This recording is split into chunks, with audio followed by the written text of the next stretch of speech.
Stand by to launch FanStream Sports. 3, 2, 1.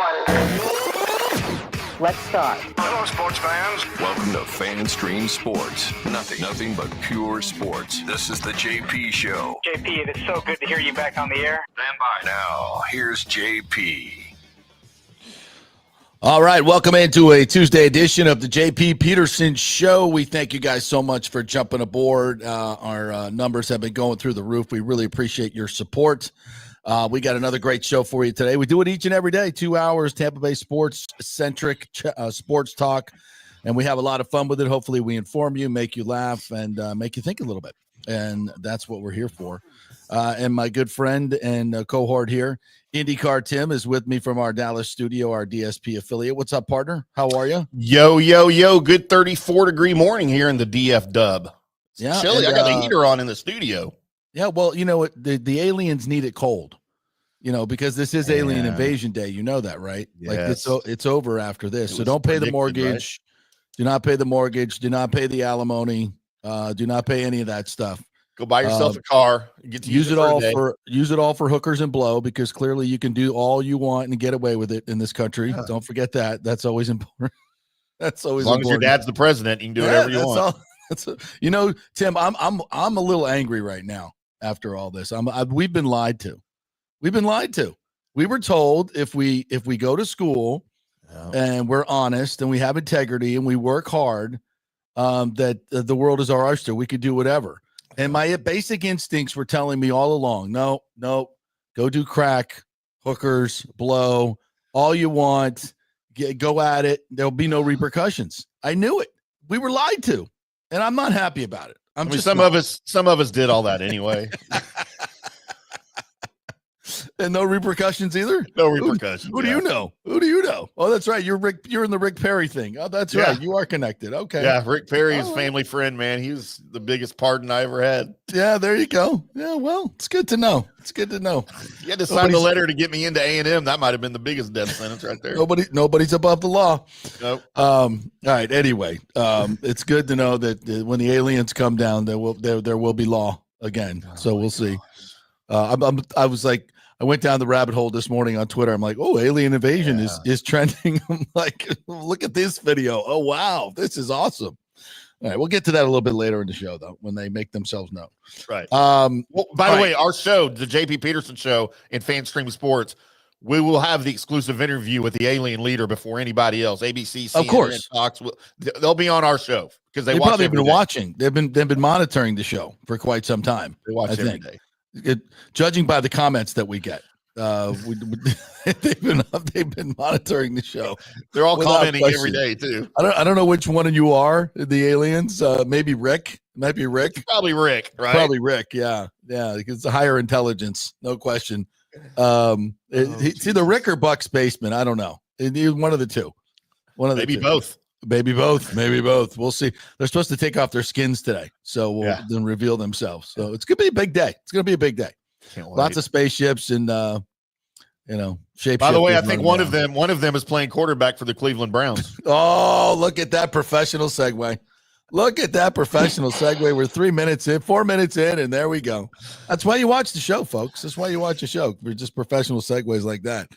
You know what? I've known Jameis for a long time, since his Florida State days, and I'll have to say yes. Yeah, if all the people on earth he has superpowers. He has superpowers. There's no doubt. Like you cannot watch him and not say that's different. That's special in so many ways. And so I'm on the Hard Rock app last night. I'm like, well, I'm gonna make a little money on this. I'm just gonna bet Jameis to throw a pick, and I go on there, and it's like minus 200, like minus 200 to throw a pick. Has there ever been? I'll tell you something. Has there ever been a quarterback that was minus 200 to throw a pick? Because I'm like, Monday Night Football, he's gonna be extra hype. He's gonna want to show everybody. He's gonna take every chance he could possibly take, and he's gonna throw a pick. Yeah. Little did I know there'd be 3 picks, 2 pick sixes. Oh my God. It was just the greatest Jameis performance ever. A career high 498 yards. It was amazing. I told you off the air before the show, I did the post-game calling for the game yesterday over at Athlon Sports for the Browns site, and I think I led the whole thing off with Jameis Winston had the most Jameis Winston game of all time. Flashes of brilliance, and then the dumbest interceptions you'll ever see a quarterback throw. I felt like I was describing Dak Prescott for a minute. Yeah, it's like Space Mountain and the Haunted Mansion all in one. All in one. It's like it's one ride, one ticket. That's what you get if you're going to Disney World. You get them both. And that's the Jameis experience. 33 touchdowns, 30 interceptions in 2019. Absolutely fabulous to watch. Keeps both teams in the game. Great entertainment. Got to be a huge ratings bonus they got last night. He should get part of that. Oh man. This is my favorite. Missing was snow, right? Yeah, right. We got that last week. Yeah, I mean, we did. Jameis in prime time. Come on. Jameis in prime time is the greatest show on turf or snow. He is. I'm just, it's the most entertaining thing. I can't take my eyes off it. I wish he was mic'd up, and I would tune into that channel during the game. You know, he's like telling people to jump off sides, and Lord knows what's going on the bench, pregame, postgame, just the best. We got some great sound coming up here from Jameis. By the way, he should get credit for 6 touchdown passes last night. He should. No, this is the best stat of the night. The most yards accounted for in the history of an NFL game. 668 and 6 touchdowns. If you would throw in the pick sixes, he accounted for 668 yards. That's insane. And 6 touchdowns. How awesome is that? How awesome is that? It was fun to watch, man. I'm not going to lie. It was about as between him and Bo Nix, man. I didn't realize they were from the same town in Alabama. Bessemer, yeah. Both from Bessemer, Alabama. No idea. They had a touching little moment there at the end of the game that, it was kind of sweet. So, yeah, absolutely phenomenal. Absolutely phenomenal to watch. And am I glad he's no longer my quarterback? Yes, I am. Am I thankful for the 5 years we got? Yes, I am. I mean, and I'm telling you, go back and watch that Hard Knocks with the Bucs. And now it's Hard Knocks with the Browns during the season. It's the best. He is the most entertaining television. And you brought this up pre-show. You just can't watch it because you just feel like it's awkward. That's like a Ben Stiller movie for me, dude. It's just awkwardness, or an episode of The Office that I couldn't watch because it was that Michael Scott character was just too awkward. I'm one of those people. I never watched The Office until he left the show. When he left the show, I thought it was great. But I couldn't watch it with Michael. It's just awkwardness. Yeah, it is. It is. There's a lot of that going on. But to me, it's so fun to watch. It's like but the beauty of it is it's not all train wreck. There is absolute magnificence in his game. There's magnificence in his game in some of the throws that he makes. It's incredible. And he made a lot of great decisions last night in terms of going to the right guy. But it never fails. It just never fails. He can't stay away from the pick six. His first throw in the NFL was a pick six. Yeah. His last throw. The story was written. It's his last throw for the Bucs was a pick six. Yeah. I mean, pick sixes they're rare. Yeah. Unless you're talking about Jameis Winston. And it's throwing, and he just has this ability to do it like none other. So here's Jameis after the game, which is absolutely classic. Here we go. What I do there? I am a better player, but in times like this, it's an opportunity to continue to glorify the Lord even through the toughest circumstances. I know I'm better than this. I know I'm just praying for the Lord to deliver me from pick sixes. That's not me. Like, a phenomenal game, offense, do some great things, but I messed it up. Maybe throwing pick sixes is how he glorifies his God. Maybe that's his tribute right there. Well, the Lord does please all. He tries to please all, right? The Lord wants abundance for all of us, of those who believe. And so he gives, Jameis giveth and he taketh away. He's such a biblical character in so many ways. But in a game like this, every play he makes somebody happy. Every play he makes somebody happy. One team or the other. It's not gonna be, minimum. It's gonna be big. It's gonna be big, absolutely big. So And I anyway, will say this: I don't know how Jameis Winston. And maybe I don't give him enough credit for being a smart quarterback or a good quarterback, because I really don't. I don't think he's clearly better than Deshaun Watson, but yeah, who isn't? But the way he carved up that freaking top 3 Denver defense in the secondary, dude, those corners and those safeties are still turning their heads looking for a pass from Jameis Winston today, because he just carved that thing up for 497 yards. Yeah. And if it was a different quarterback, all the attention today would be on Jerry Jeudy, who had a record-breaking game against a former team. Not sure if you were aware of this or not. Yes, I think they talked about it on the broadcast. Yeah. But dude, his tenure in Denver was just horrible. For a first-round pick out of Alabama, right? And he just struggled. And to come back to Mile High and to have that kind of game, and for it to be him and Winston doing it together, I just thought it was a thing of beauty, man. And you know what? Sean Payton's one of my buddies. I just cannot like the Broncos for some reason. I don't know why. I'm not a fan of Bo Nix. I can't stand Bo Nix. Why? What did he ever do to you? But dude, just from his days in Auburn, I never thought he was a good quarterback. I don't know how he had success at Oregon or at where we go with the Pac-12. At Oregon, yeah. And I thought he was going to be a bust, dude. But and I've never watched one of his games until last night. Yeah. But good God, that dude's he carved up the Bucs, something special. That was really his coming out party, because prior to playing the Bucs, he struggled. A professional segue coming here. Right. And then he played, that soft ass zone defense that Todd Bowles likes to play against rookie quarterbacks and throw all these exotic blitzes at them that actually end up just sending 4 guys and nobody can get home. I'm watching the All-22 last night, and I'm just ridiculously frustrated. I can't imagine what these players are going through for the Buccaneers. I just can't, because what the defensive that he's running, it just makes no sense. Here's some numbers for you, courtesy of our friends at Joe Bucs fans. And I as I'm watching the All-22, he sends me this stat, and I'm like, yeah, this is what I'm watching. This is crazy. So Bryce Young, who struggled mightily against everybody, against zone on Sunday, was 23 of 32 for 242 yards. 23 of 32 for 242 yards. And while they're playing that zone, there's a lot of zone pressures where they show 6 guys and then they drop everybody out and they rush 4. Every time they rush 4, they had 0 pressure. Watching these rush ends try to beat, average tackles and just get nowhere. Talk about Anthony Nelson, Yaya Diaby, Chris Braswell can't do anything. These guys just such an up and down season. They just get stoned.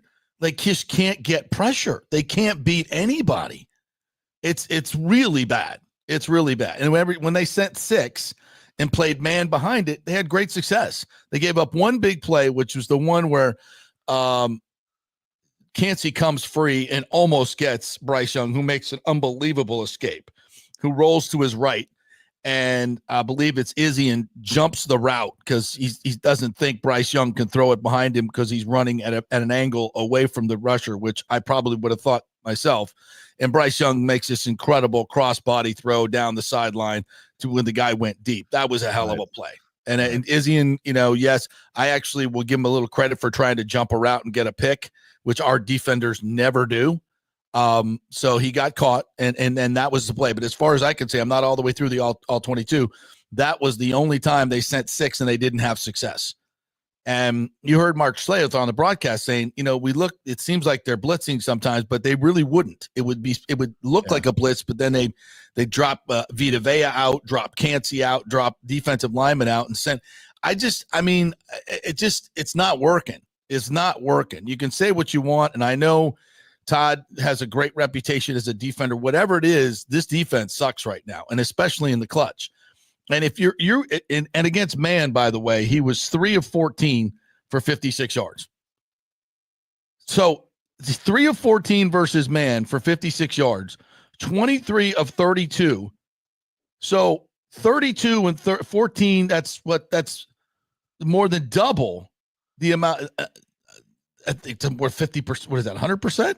Yeah. 32 plays you went zone and got torched. 14 plays you went man and had great success. So what do you do in crunch time when they have to go down the field? Zone. Right down the field. It's maddening. Yeah. It's maddening. These players are not this bad. I just don't think they're this bad. And I don't know why he doesn't. And I think it's just because as a head coach, you don't want the defense to be the problem and be the reason you lose. But it's constantly the reason this team loses. And to me, it's, look, get aggressive and stay aggressive. You've got Dean back now. You got Zion McCollum back. Play man, rush 5 and 6 because you cannot get any pressure with 4. Zero pressure. Any quarterback can sit back there and pick you apart if he's not being pressured at all and knows it. He'll just wait for the route to develop. You can't cover that long. You just can't. And so if they're going to do anything down the stretch, Todd Bowles has got to get a hell of a lot more aggressive and trust his players defensively to play man. Yeah, you're going to get beat from time to time. You are. But if you just sit back in that zone, you're definitely going to get beat. Getting beat from time to time is better than getting beat every play. Exactly. And of the 46 passes that he threw, only 1 pass breakup. And you go through the tape, almost every single receiver is wide open. Like there's the separation, and you see this every single game. This can't be a defense that is viable. Every time these guys are wide ass open. There's nobody near them. Like contested catches, 1. Well, there may be a little bit more contested catches. I should say that, but 1 pass breakup. Yeah. For the most part, and we've seen this all season. The separation is just ungodly. It averages like 4 or 5 yards. That's just insane. And these players aren't that bad. So and this is something that's got to be fixed. This is part of the problem when you have a head coach who is your defensive coordinator. There's no one to hold him accountable other than the front office, right? And they're not going to make adjustments or force a hand in the middle of a season. They're not coaches. They're executives. So Todd Bowles, his defense sucks. He doesn't have a head coach come to him and say, hey, we need to figure this out. There's something wrong. Let's fix it, or we're going to have to make some changes. He's the head coach. He should already be doing that, but he's not accountable to anybody but himself for his defense. James has this tidbit. The fourth quarter, Bryce Young was 14 of 18 for like 180 versus the zone. It's one thing if you sucked at man and sucked at zone. And I know part of it, you don't want to run a lot of man because, he can get out and run like he did for the touchdown against what? Four-man pressure. Gets, just runs out and then runs to the pylon. It's mind-boggling. So if you're good at man, which clearly these numbers suggest that you are, why are you not playing more man? Those ratios should be flipped around, right? Yeah, you would think. Yeah, it's the same thing. It took them forever to figure out. We're getting 1.3 yards per carry when we block zone. When we block more, when we block the counter, and we move, we pull, and we use the athleticism of these offensive players, we're getting 5 yards a carry. Okay, well, as a play caller, let me think about this. This is where analytics can really help you out and back up what you're seeing with your eyes. This is just, it's something that's very, very fixable. Yeah. And listen, if not for Anthony Nelson, Babyface Nelson, which I love his new moniker, Babyface, because he is a Babyface Nelson. Yeah. Nicest guy in the world, by the way, you'll ever meet. Which is probably why he doesn't, get a lot of run, as much playing time, because as Bowles suggested, he's kind of slightly built. He's not an Adonis like JTS, but he sure plays a hell of a lot better than that guy does. So I guess we're making playing time decisions based on how good your body is. All this guy does is get results when he plays. That's all he does. Is I think he's been underappreciated and underused for his entire career here. And that play, without question, ripping that ball out, saved the season. Here's Babyface Nelson after the game. And this is also a week where his wife gave birth on Friday. Thankfully, he didn't do I'm going to stay with you, honey, over the weekend because you gave birth. So I'll just sit here and watch you, change diapers. No, go to work. Go to work and go save the season. Yeah. It was a busy week. We had a baby boy on Friday. Me and my wife blessed with our second baby boy. And now here in Charlotte playing football, it's been a fun week. It's been a good week. But I'm ready to go home. I've been at the hospital or at football for the last 3 days, so I'm ready to get to my house.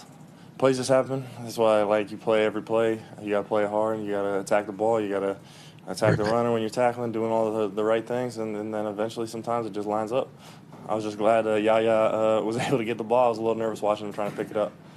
We're fighting every play. Every play is a new play, and we're just playing one and moving on and attacking every play with everything we got. It's just a mentality that has been built into us from camp, from OTAs, that allows us to kind of regroup and make those stands that really help us win today.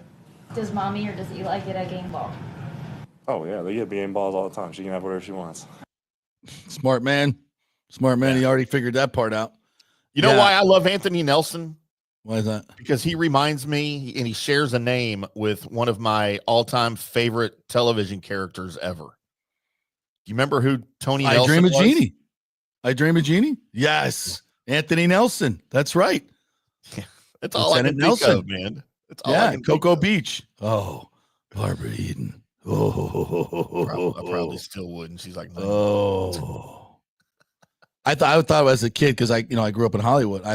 If I drive up to Cocoa, you think I'll see Barbara Eden? Man, Cocoa Beach. I'm like, Cocoa Beach. Mom, can we go? Can we drive to Cocoa Beach? Can we go to Cocoa Beach? Like, we have a beach 2 miles away. Yeah, but Cocoa Beach is much nicer. They've got mountains there. Right, mountains at Cocoa Beach. Yeah, mountains. Saw them on TV. Yeah, on my TV. Yes, a great show. Oh my God! And Major Barbara Healy. Eden. Did you know Barbara Eden? Oh, Roger Healy. Yeah. Oh my God! One of the greatest characters in the history of sitcoms. Bill Daly. Yeah, that was. Oh my God! Horny bastard. He was great. Did you know that Barbara Eden? We're getting off topic here. Is what we do on the show. But Barbara Eden, they never showed her belly button on that show the entire run. They plugged it and make-upped it up. They didn't want to show her belly button because of censorship. Really? Yeah. But they had the midriff. They did, but you never saw a belly button because they covered it up. I never knew that. They thought showing the belly button would be too much. Them Hooters were out there, but the belly button was the problem. God, those were good Hooters too. Yeah. Oh, magical. Yes, that was everybody's I Dream of Jeannie. Yes. Ashley's watching. She's going to get mad at me. Oh, she's not. She said she commented typical man. I don't know what was that about? Probably me. Yeah. Probably talking about me. Yeah. Or the hookers and below comments in the middle. Just kidding, honey. Just kidding. That was a Hunter joke. Stay awake. Aliens are coming. Yeah. Hide the kids. Let us know if they knock. Although she I shouldn't reveal this. Uh-oh. She has erotic dreams about aliens. I'll just leave it at that. I'll just leave. She's going to be so mad at me. Wow. Breaking news. She had one. Y'all going to have an alien themed wedding? Yeah, maybe. Who knows? I'm going to invite them. Absolutely. I'll definitely invite them. Yeah, for sure. Awesome. Keep a parking space open for the flying saucer. All right. Where else did we want to go this morning? And by the way, just some business to take care of here for the Buccaneers. They cut Trent Gill yesterday and undoubtedly had punting tryouts. We talked a little bit about this on the show yesterday, so we don't know who the punter's going to be, but he's got to be better than that skank. Shank? Did I say skank or shank? Either one works. So he's gone. What I'm worried about now is obviously the punter is always the holder too. Yeah. So Chase McLaughlin has just been money. And I think Gill's probably did a better job holding than he did punting and kicking off. Certainly could have cost him the game. I mean, Bowles was pissed yesterday about that, and he should be. Those two short fields cost them points and could have cost them the game, or could have cost them points. I think there was a missed field goal in there. which, Eddie Pinero, by the way, never misses from 40 and in. You got 2 minutes. The Bucs were so lucky to win this game, and you can't change the narrative based on the results, in my opinion. I mean, you obviously respect the results. Winning in the NFL is hard, but if you're going to, speak about these games like we do extemporaneously and break them down for, hours and hours a week, you cannot ignore the things that you saw that are troublesome. And so much of it is just absolutely fixable. And you wonder why they don't fix a lot of this stuff. So anyway, they should have a new punter by today. I don't know if they had one on the practice squad, so I guess that might be the guy. But let's not hope that the punting and the holding ruins this season, because it almost did in this particular game, and that's shameful. Yeah. I mean, to have that ruin your season is just not okay. All the work that these guys put in, and these knuckleheads can't punt a ball or kick it off into a 20-yard zone by 53 yards. Jesus Christ. Right. I mean, my God. Like, let's make sure that doesn't happen. Baker Mayfield got that injury. I mean, can you imagine getting cleated on the back of your ankle by Jadeveon Clowney? Like, all full force of 300 pounds with cleats coming down on an unpadded part, soft tissue. I mean, they probably ripped the skin off. I mean, and then he comes out, in the fourth quarter and runs for 11 yards and a first down. I mean, that dude is nails. He is nails. He had a couple knucklehead throws, but he is nails. Yeah, speaking of untimely interceptions from time to time. Yeah. But you'll take that with him. Yeah, we're going to have Matt Materas coming up with the Pewter Report here in just a second after the break. So we'll talk a lot more Bucs. I just want to get this in because we had some questions about the new defensive coordinator. We talked a little bit about him yesterday. Tony White from Nebraska, great credentials, 11th ranked defense in 2023, 19th ranked defense last year, or this year, I should say. When he went to Syracuse, they went from 1-11 and a horrible defense, went up 93 spots. You come in the next year and you're working with a lot of the same players and you take your defense up 93 spots. That's great coaching. I mean, I don't know this guy from Adam. But just looking at the numbers and what I see, he's from Key West, so he's got to be a cool dude. He went, you played at UCLA, I believe, as well. So the credentials look great. He's one of the highest paid defensive coordinators, and I guess that will continue at Florida State. So Gus Malzahn and Tony White, about as good of track records as you could get. Is there going to be a success? I don't know. They got to go get some players. National Signing Day is tomorrow. We'll have Pat Burnham on Thursday to talk about the Knowles class. The Gators class is looking fantastic, by the way. And we'll have all that for you tomorrow as it uncovers during the show. I thought it was on the 7th. I think it's on the 7th. Signing day? Signing day. Yeah. I think it's tomorrow. Check that. And during the break. All right, quick break. When we come back on the other side, Matt Matera is going to join us. He's in for Scott Reynolds this week. We're going to the bullpen to get the fireballer, right-hander.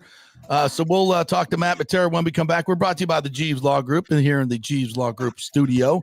They are local, they are trusted, and they get results. So if you've been involved in an accident, your first call, it's got to be to the Jeeves Law Group. You can go to their website, contact them through there as well, email or call them. Tell them JP sent you. Great folks over here. They know what they're doing, and they are aggressive in representing you in all things legal. So whatever your legal issue may be, get a free case evaluation. Just call them. They'll give you a free case evaluation. Tell them what's going on, and they'll be able to help you out. It's the Jeeves Law Group. Back in 3. Hey, it's football season, and we welcome back the Gator Report every Monday and Friday, sponsored by the Jeeves Law Group, Jeeves lawgroup.com. Just go to the website. You can contact them through there. Scott Jeeves is a tremendous, aggressive attorney and a big Gator fan, so we appreciate him supporting this show and, of course, your Florida Gators. They are local, they are trusted, and they get results, whether it's personal injury or anything else, any law matter at all. It's the Jeeves Law Group, Jeeves lawgroup.com. Give them a call. Tell them JP sent you. So many of our Tampa Bay neighbors are finding out the hard way from Hurricane Helene that homeowners insurance does not cover flood damage. You must have flood insurance. It's a separate policy. Immediately call Italiano Insurance at 813-877-7799, and they will shop around to find the best policy before rates go up. Lock it in. Over 60% are underinsured in Florida. or you're not getting your discounts that you're entitled to. So do an insurance checkup at Italiano, and they could save you thousands of dollars. Italiano will make sure you're with a highly rated insurer, so there are no surprises in your time of need. Our hearts go out to all our neighbors devastated by Helene. These are the times we're proud to protect all the pieces of your life. Italiano Insurance, 813-877-7799. Old Hurricane Helene put a hurting on Tampa Bay, and for many of you, the rebuild will be a long process. You must beware of unscrupulous contractors offering up quick fixes for incredible prices. It's a scam. So go with long-standing, reputable companies like Third Generation Plumbing and AC. My friend John Rodriguez has been serving Tampa Bay since 1995 with hundreds of 5-star reviews. If you need a new AC system or any home repairs from Helene, they will work with insurance companies to get you taken care of quickly, expertly installed, of course, and a 1-year maintenance plan and 10-year warranty included on all AC units. 0% financing for 60 months. Contact them at thirdgenerationplumbing.com or 813-961-8024. That's 813-961-8024, thirdgenerationplumbing.com. Ciao, Paolo Tini here, owner of Caffè Paradiso, one of South Tampa premier traditional Italian restaurant. We were recently voted number 3 on Open Table list of Tampa Bay's top 10 restaurants. We're very proud of that because we take great care of preparing each dish by hand with homemade sauces, pastas, only the freshest local ingredients. You won't see the big institutional vendor trucks pulling up to our back door. We get our seafood from local vendors. Sometimes I even drive out to Topper Springs and pick out our daily catch right off those boats. So stop by and say hello. Try our traditional lasagna, the fresh veal, some of our signature dishes like capelli al granchio, that is angel hair with lump crab meat, our branzino, that is a sea bass. We're located at 4205 South McDill, and you can make a reservation on Open Table and read all the great reviews. See you soon. Ciao. Grazie. Let's go!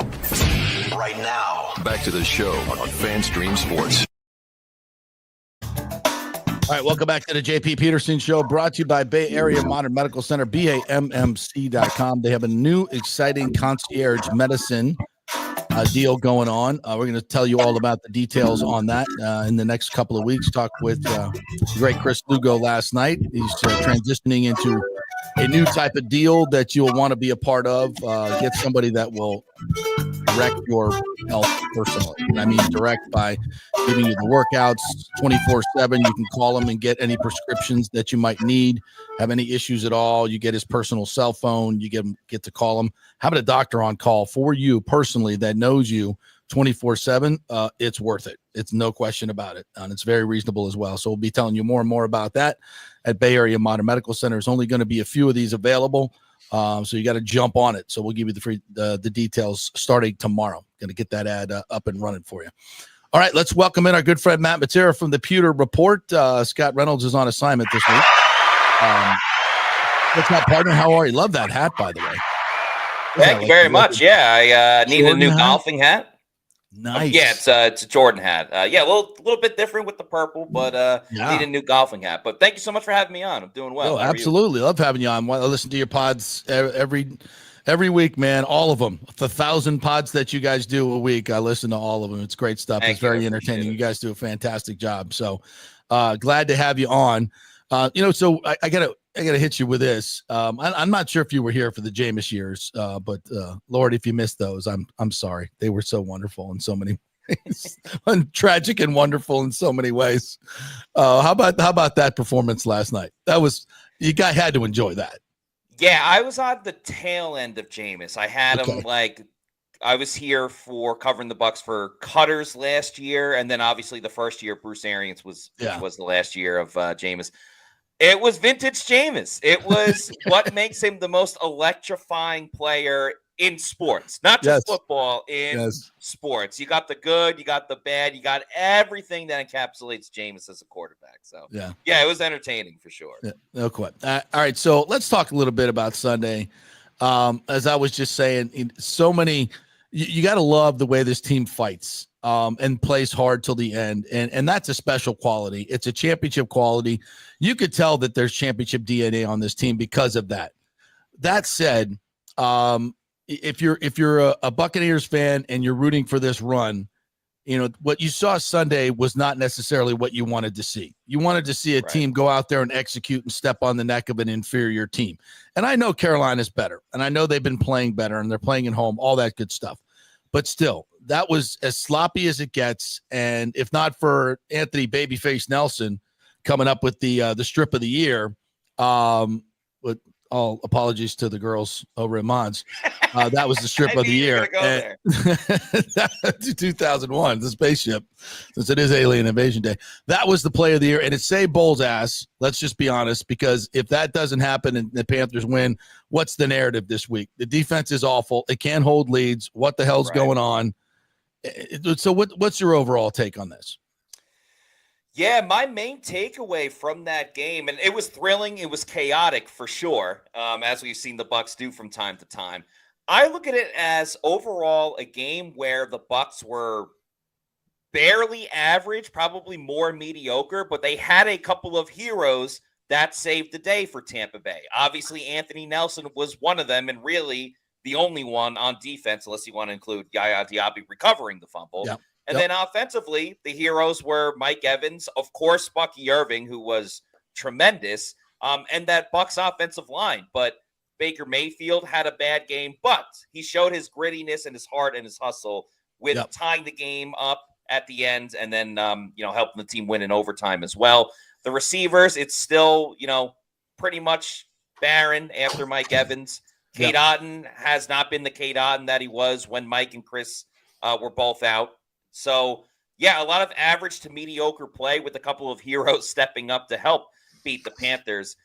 Certainly more concerned about the defense than I am the offense. I just kind of chalk it up to a bad game for Baker Mayfield that I don't expect to see moving forward.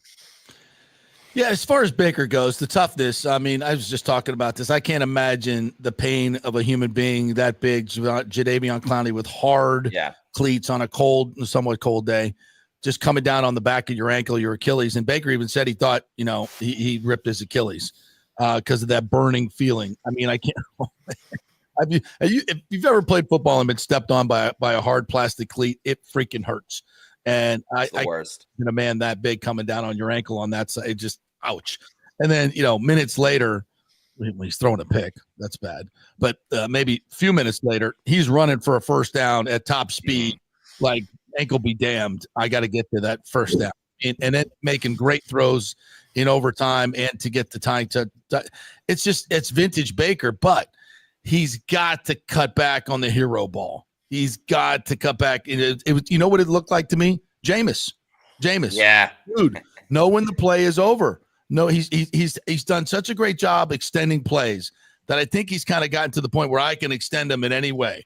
And so you don't want to take that never say die attitude away, but there are points, and especially the one pick before the half. He got away with one right before then that he threw the sideline that exactly pick six. I don't know what the corner was thinking. He wasn't looking at the ball. Otherwise, that's a pick six. He comes back the next play and throws the same damn thing.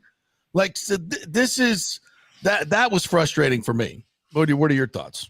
No, absolutely. I literally had the same conversation with a couple people at Peter Report that was what you saw with Jameis Winston. It's trying to save the day when you don't necessarily have to right away.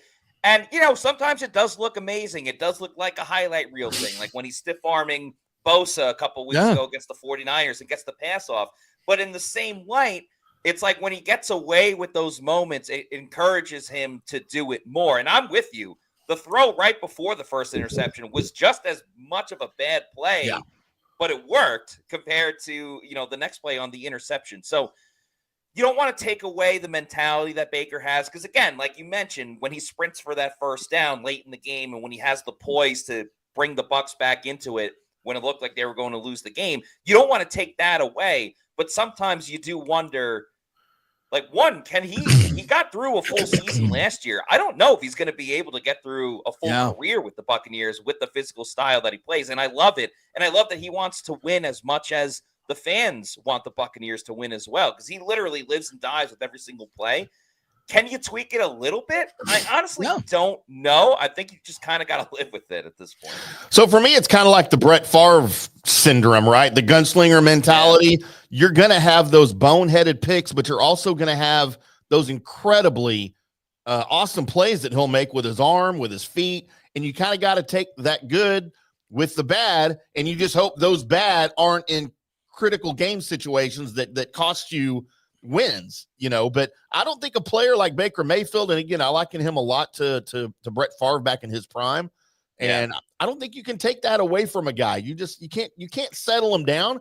And I think Baker Mayfield is better when you give him the freedom to improvise and to do stuff like that. Otherwise, he's just another guy. I hear you. And I think Baker's been on the record that Brett Favre was his favorite quarterback growing up. So you kind of see the similarities there for sure.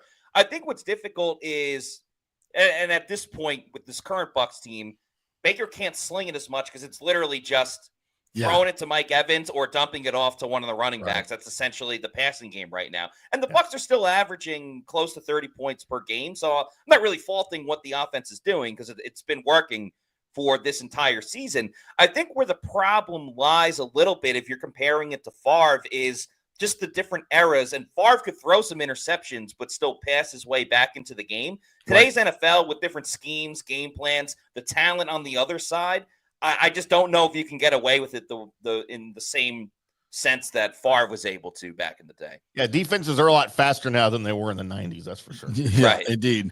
Well, I don't think it's anything like you're saying, oh, don't scramble, like just tuck it and turtle. No, we're not saying that. This is just strictly on Baker and his decision-making. You want him to run around and do those things. Absolutely you do. I'm not saying not to. But it's a maturation thing. As you get older, you just that split-second decision, you'll learn, and he'll learn from those two, and he'll hopefully not throw them next time. But no, I mean, you got to take the good with the bad, and I'll take the gunslinger over check down Charlie any day. Any day. Check down Charlie ain't going to win you anything. It's nice, you'll get 9 wins every single year, but you'll never get to 13. You'll never get to the Super Bowl. So you got to take the good with the bad. And right now, I'll take it. There's been a lot more good than bad when it comes to Baker. So yeah. Oh, absolutely. Just one last thing on that, because even before last season, before they even signed Baker Mayfield, there was talks of like Baker in the mix and Jacoby Brissett as well. And I was like, I don't want the Bucs to get Jacoby Brissett. That is just boring football. That is boring. I want the gunslinger. I want the risk taker in Baker Mayfield. And since he's been here in his year and a half, essentially, he's been way, way less reckless with the Bucs than he ever was with Cleveland. So yes, you get some of the boneheaded mistakes like you did against the Panthers, but he's still protecting the ball a lot better, and he's still way more efficient, scoring points for the Bucs and getting yards and touchdowns than he ever was in his previous stop. So overall, you'll gladly take what Baker has done this season. 100%. Now let's move to the defense. As we were pointing out, it just bears repeating again because I just love these stats. 32 and against man pressure, 3 of 14 for just 56 yards. I mean, if that doesn't tell you you suck at zone, I mean, if your eyes don't tell you, you got. Why is Bowles playing 2 times as much zone as he is man when the disparity in effectiveness is that much? And he always plays that soft ass zone in the clutch, and it never works. It never effing works. 14 of 18 in the fourth quarter. Bryce Young goes right down the field for a game-winning touchdown, and everybody's wide open. There's no pressure. It's just awful. Like, what the F?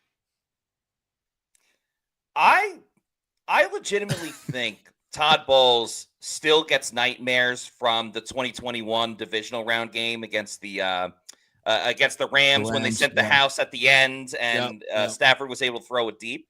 And I don't know. I think that still sticks with him. He is deathly afraid of allowing the big play, which the Bucs still have this year. And there's still miscommunication, and there's still guys, not in the right spot. But it blows my mind that you see the same mistakes over and over again, and they continue to do it. And it's so frustrating, right? Because if you look at the secondary, and it's not just the secondary, it's the pass rush, it's everybody involved. But when you're talking about, defending the pass, you obviously think about the secondary.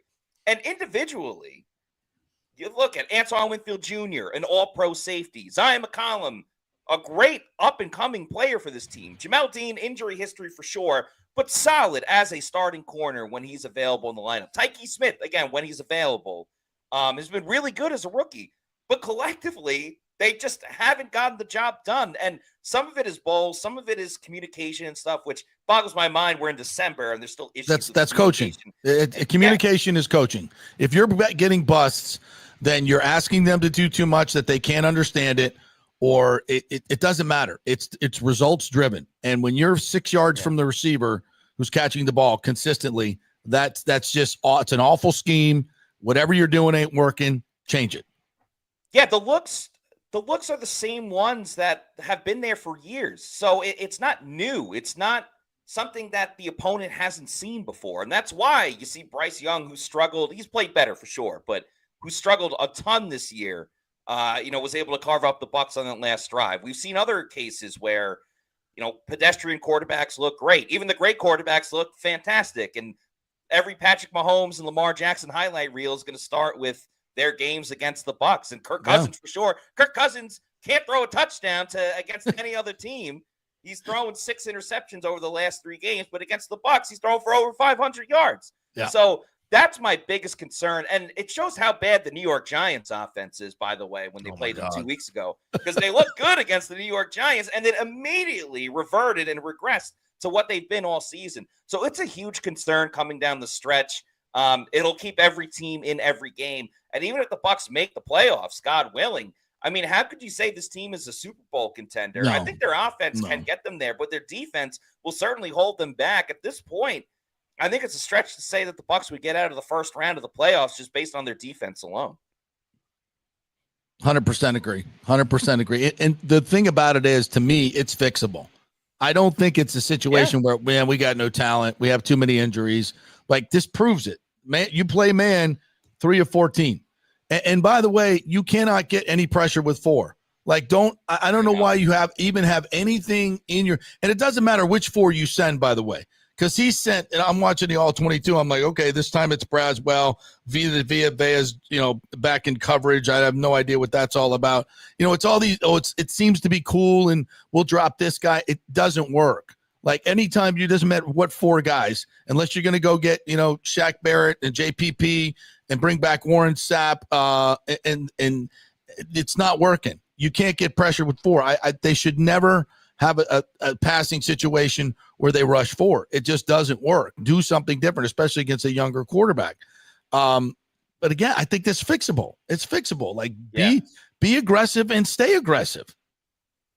I don't think the defense has tried to do many things different or evolve their game, because you look at a lot of the assistant coaches, they've been here for a very long time. They know what Todd Bowles likes. They know what Todd wants to do, and they coach that instead of looking for innovative ideas, different ways to go and attack the quarterback. Now, the 4-man pass rush, I agree for the most part. However, Kalijah Cansey and Vita Vea have been fantastic in the middle, but those guys are going to get double teamed. You can come up with other ways to, try to stop them. So I think a lot of this, in my opinion, falls on the outside linebackers. I mean, Yaya Diaby, 2 sacks on the season, and he's generating a lot of pressure, and that's great. Let's give him a round of applause. But at the end of the day, it's about getting to the quarterback, knocking the ball out, or at least taking him to the ground, and not the pressure. So, the fact that Anthony Nelson, who was a backup player up until Joe Tryon-Shoyinka getting hurt, leads the outside linebackers with 3 sacks, I think tells a lot about that outside linebacker group. Yeah, and Anthony Nelson, to me, has been underutilized forever. And just because he's a baby face and may not have the most, beautiful, thick body, whatever, what do you call him? Slightly built Anthony Nelson, I think Bowles called him. The guy gets it, I'm not saying he's a superstar, but you look at his snaps and his production compared to JTS, and it's not even close, or Braswell or anybody else. He actually makes tackles, gets to the quarterback, gets pressured, gets hit. Not too bad against the run. I think he's just underutilized, and he definitely saved the season.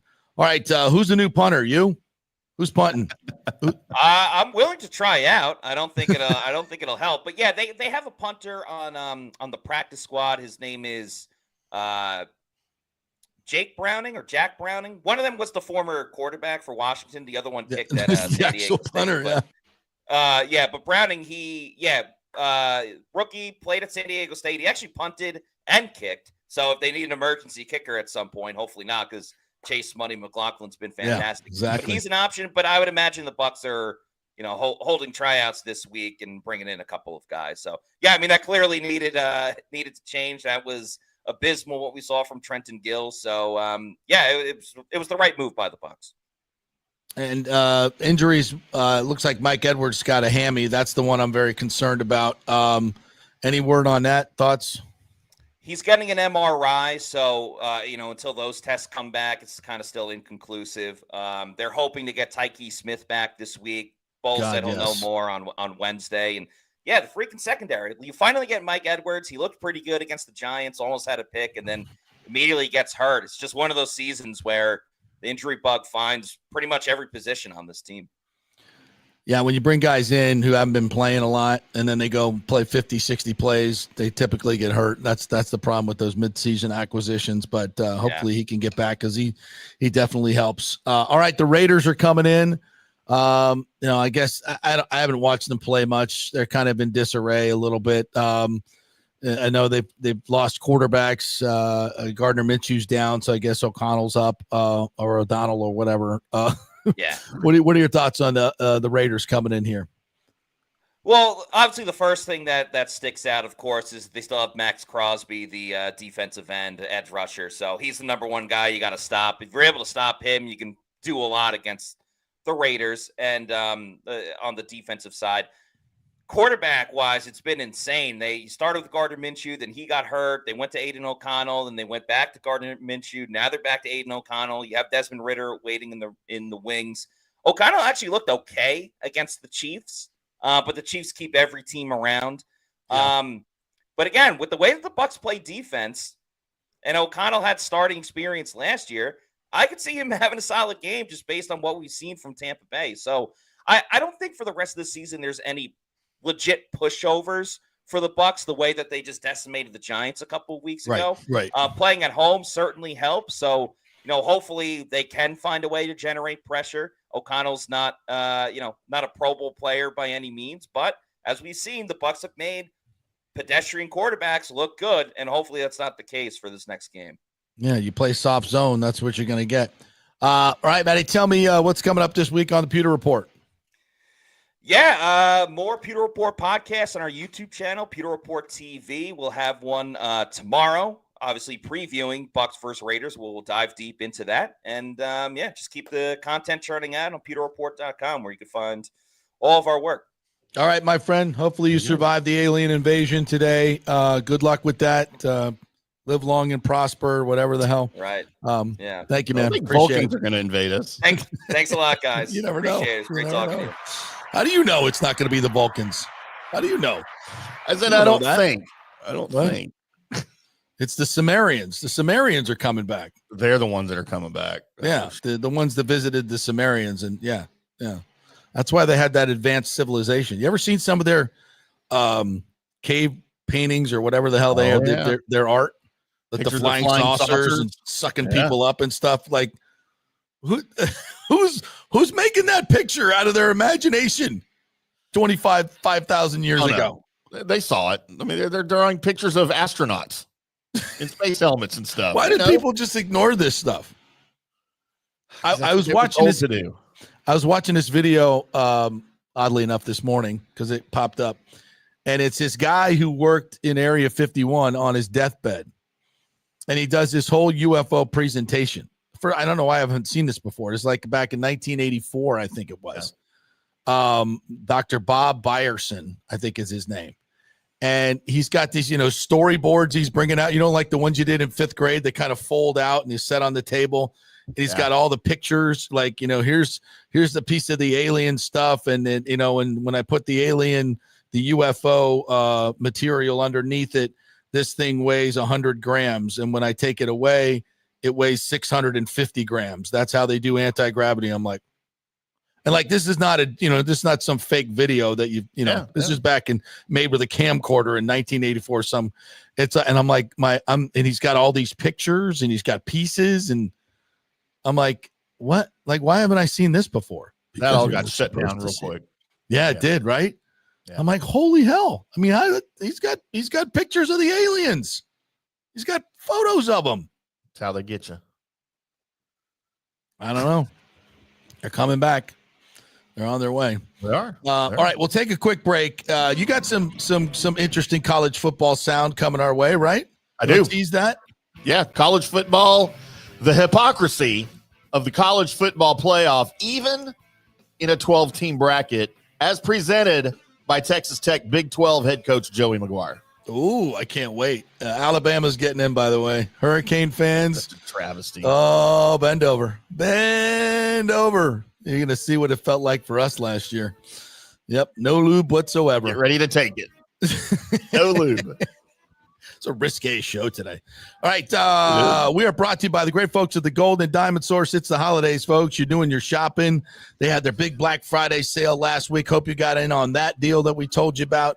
And you got that $2,000 gift card now that you only paid $1,000 for. They'll have great specials like that coming up in December as well. It's always the place to shop for the holidays. It's all decked out. It's beautiful. They've got all the inventory there. You don't have to go anywhere else. Parking is easy. You get in, you get out. And the best thing, it's a local company that's been around for 40 years, folks. 40 years, so you can trust them.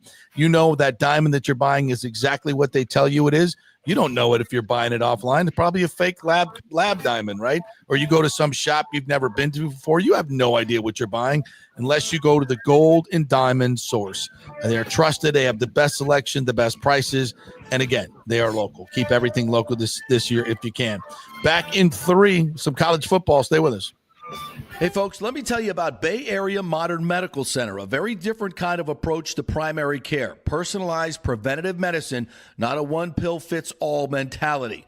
Christopher Lugo and his experienced medical staff are proactive in looking at issues before they become a problem, encouraging a healthy lifestyle with proper diet, supplements, and exercise to optimize your active lifestyle. Rather than the impersonal, rushed approach, you will be the only patient and will have our full attention. That's new. Getting old is inevitable, but feeling and looking old is avoidable. Bay Area Modern Medical Centers are experts in anti-aging regenerative medicine that optimizes your body's performance in many areas. So call for an appointment to get started on a journey back to full health and a happy life with a new, modern way of healthcare. Call 844-977-3477 or go to BAMMC.com. That's 844-977-3477 or BAMMC.com. Hey, JP here for the Gold and Diamond Source. There's been a lot of talk about lab-grown diamonds. Oh, they're just like the real thing. No, they're not. They're not the real thing. They're lab-grown. They're fake. You want to give your honey a fake diamond? Not a good way to start off the relationship, folks. Take my word for it. Get the real thing, and no place better to shop than the Gold and Diamond Source. And remember, if you shop anywhere else, you don't know if it's real. You don't know what you're buying. The Gold and Diamond Source has been in business for over 40 years. Julie and Steve Weintraub, great benefactors in our community. You know it's real. It's the only place to shop. And if you're planning to purchase for the holidays, don't forget to take advantage of our layaway offer at the Gold and Diamond Source. You can reserve your favorite piece now and pay in easy installments, making your holiday shopping stress-free. As always, we offer up to 5 years interest-free financing for just $84 a month when you finance $5,000. It's the only place to shop for the holidays. It's the Gold and Diamond Source, 3800 Ulmerton Road, always online at thegoldendiamondsource.com. Hey Tampa Bay sports fans, this is two-time LPGA major champion Jane Geddes here.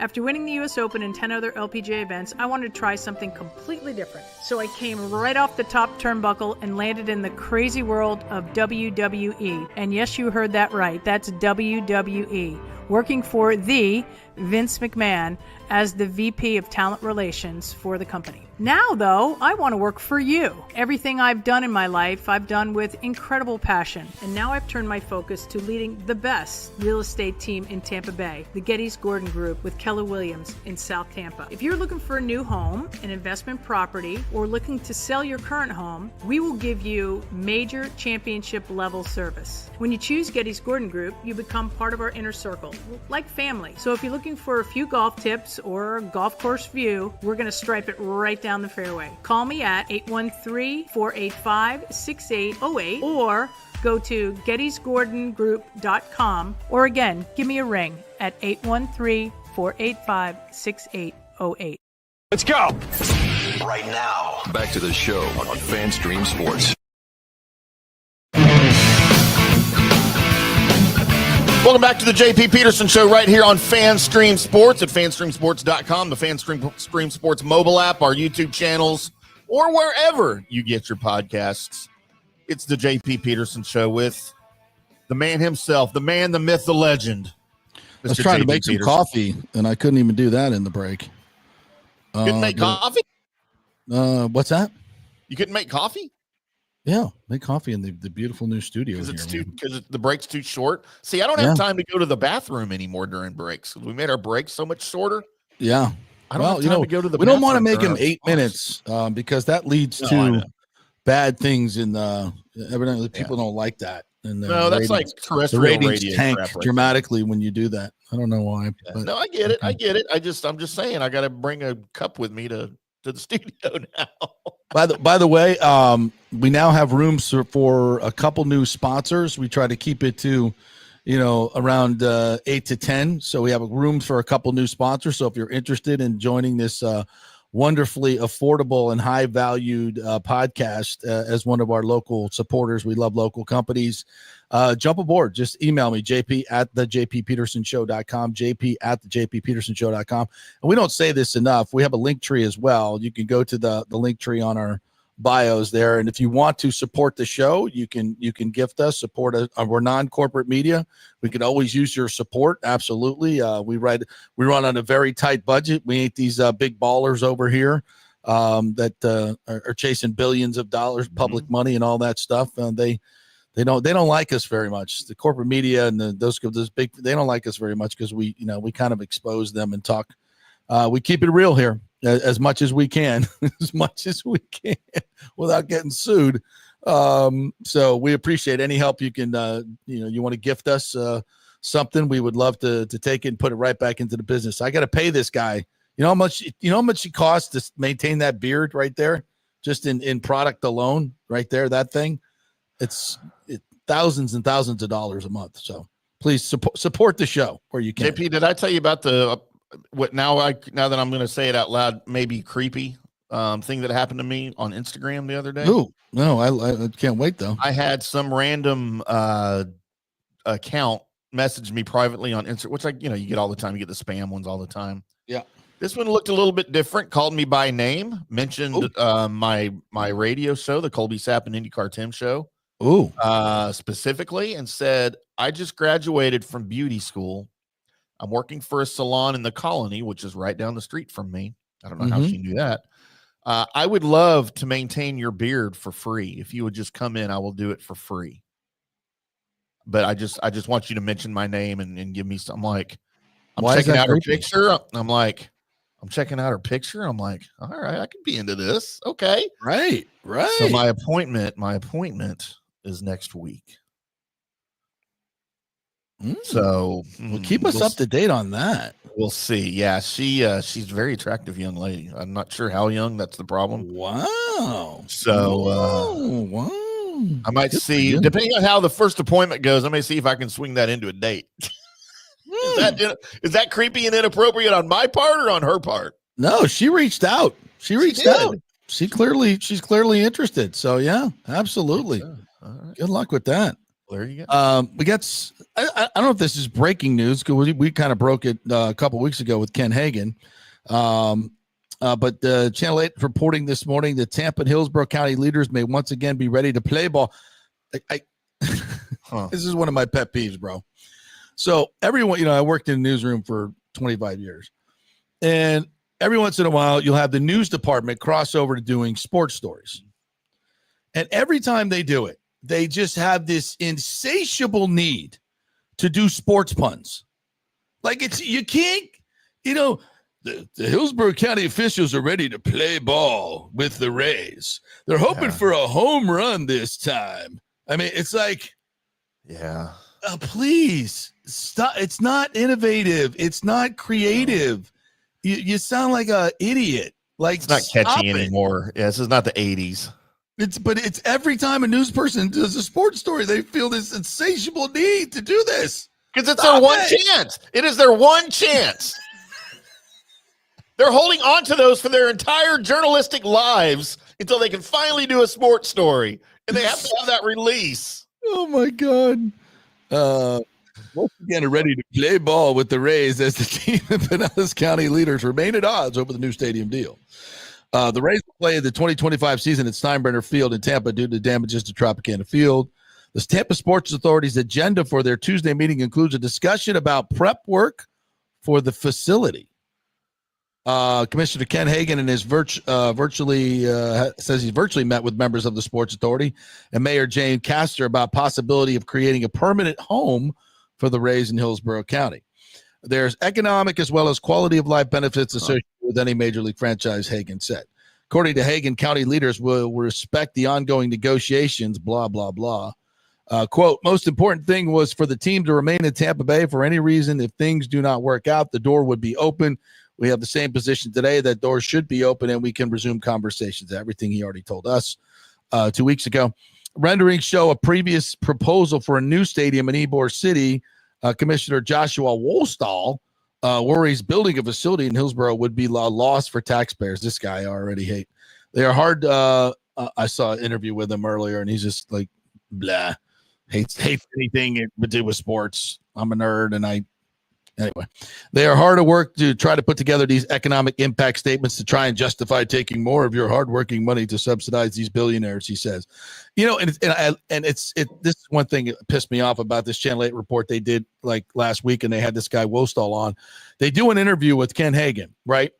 And I know Ken says these things because he says it every single time we ask him about money. He says, we are only going to do a deal that protects the taxpayers and uses tourist tax money that's specifically meant for stadiums and things like this to bring heads in beds, just like Pinellas was doing. He goes overboard talking about not soaking the taxpayers, that the team has to pay their share. The developer will have to pay their share. We'll create special taxing districts so the money that is brought in terms of buying foods and beverages will be used to pay off the stadium, the same model that's been used in Arlington. And we have done this story 1,000 times. And that reporter didn't put any of that in the story that Ken said, not one bit. And then goes to this guy, Wostall, and he lets him go, oh, we get taxpayers, they're going to pay for it, your hardworking money. I mean, I understand that point of it. I get it. I totally understand it. But if Ken Hagan's going to say we're protecting the taxpayers, put it in the damn story. I'm so tired of journalists doing this crap. It's like I don't understand. Did you go to journalism school? I work for Channel 8, and I know what their standards are, and that's not the standard. That's not the standard. Right. If a guy says it, and I know you got 2 minutes to do the story. I get all that. But if he's going to directly refute what this other guy is saying and specifically say he's going to text, and you're going to put this other guy's soundbite on, you have got to put that in the story. You got to do it. You just have to. You find a way to put it in there. After he says what Hagan also said that they're going to do everything they can to protect the taxpayers. Blah blah blah blah blah. You got to do it, or you were that's agenda reporting, and that is not a fair story.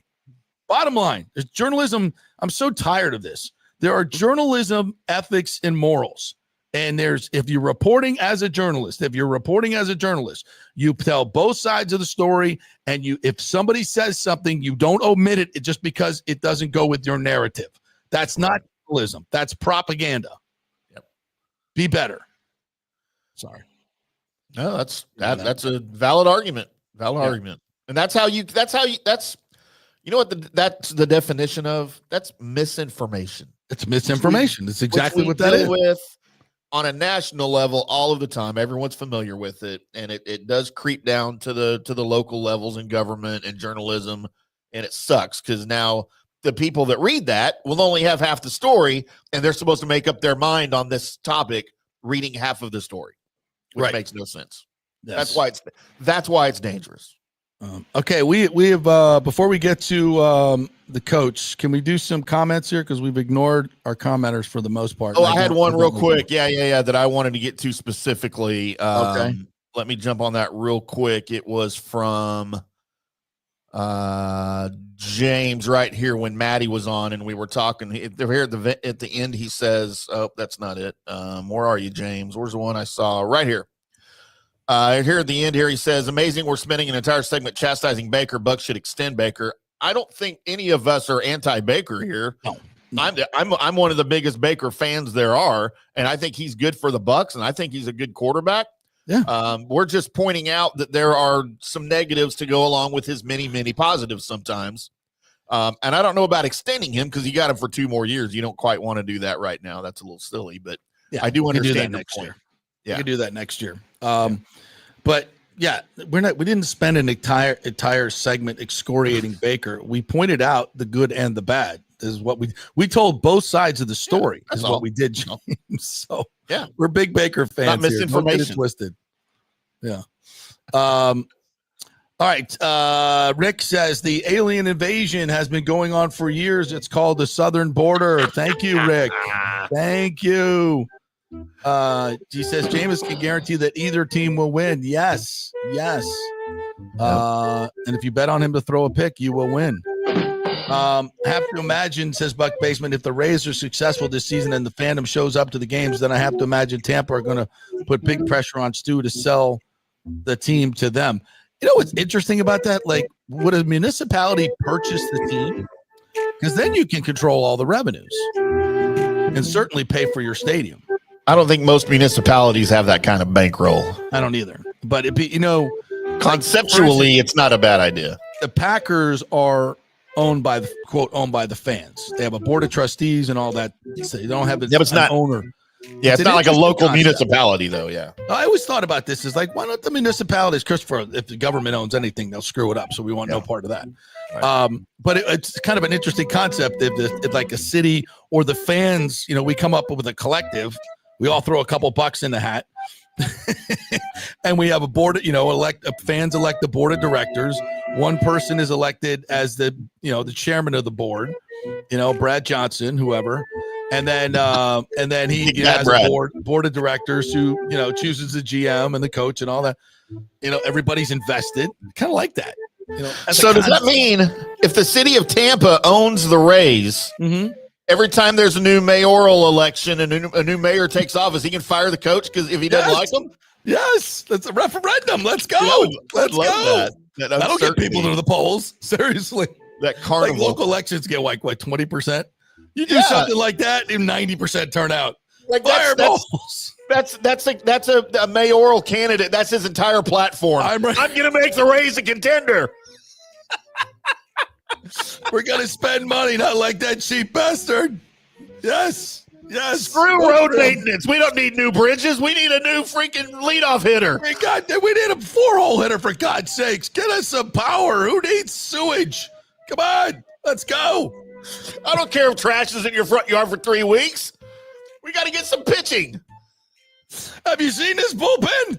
Screw garbage collection. Have some freaking priorities, for God's sakes. Come on. Dude, that would be so awesome. Oh, right? Fantastic. Well, like if elections, like if like we could run our teams by elections. Oh my God. That would be so funny. Oh crap. Sports radio would go through the roof, huh? We are all drunk. Stuart J. Levine says, Jameson, what a joke. That's part of the Jameis magic. Is the people that still mispronounce his name. Like that, still think it's Jameson. Jameson. That's part of it too. I just love it. James says, it doesn't matter. Jameis can't throw that pick. Wasn't 34-32 all they need is a field goal. So I want to watch, but you can't throw that pick. It's why, of course, you can't throw the pick, dude. We all know that. We all know that. I mean, technically, he's the starter right now. His Bowles is a. Wow. Now we're getting personal. And I love it's Bowles. Yeah, it's Bowles is a coward. It's Bowles. He calls him Bowles. He's a coward. Oh, you should see the things he texts me. Woo. We can only imagine that on the air. Why is he continuing to run his own? It's because Tyke is out.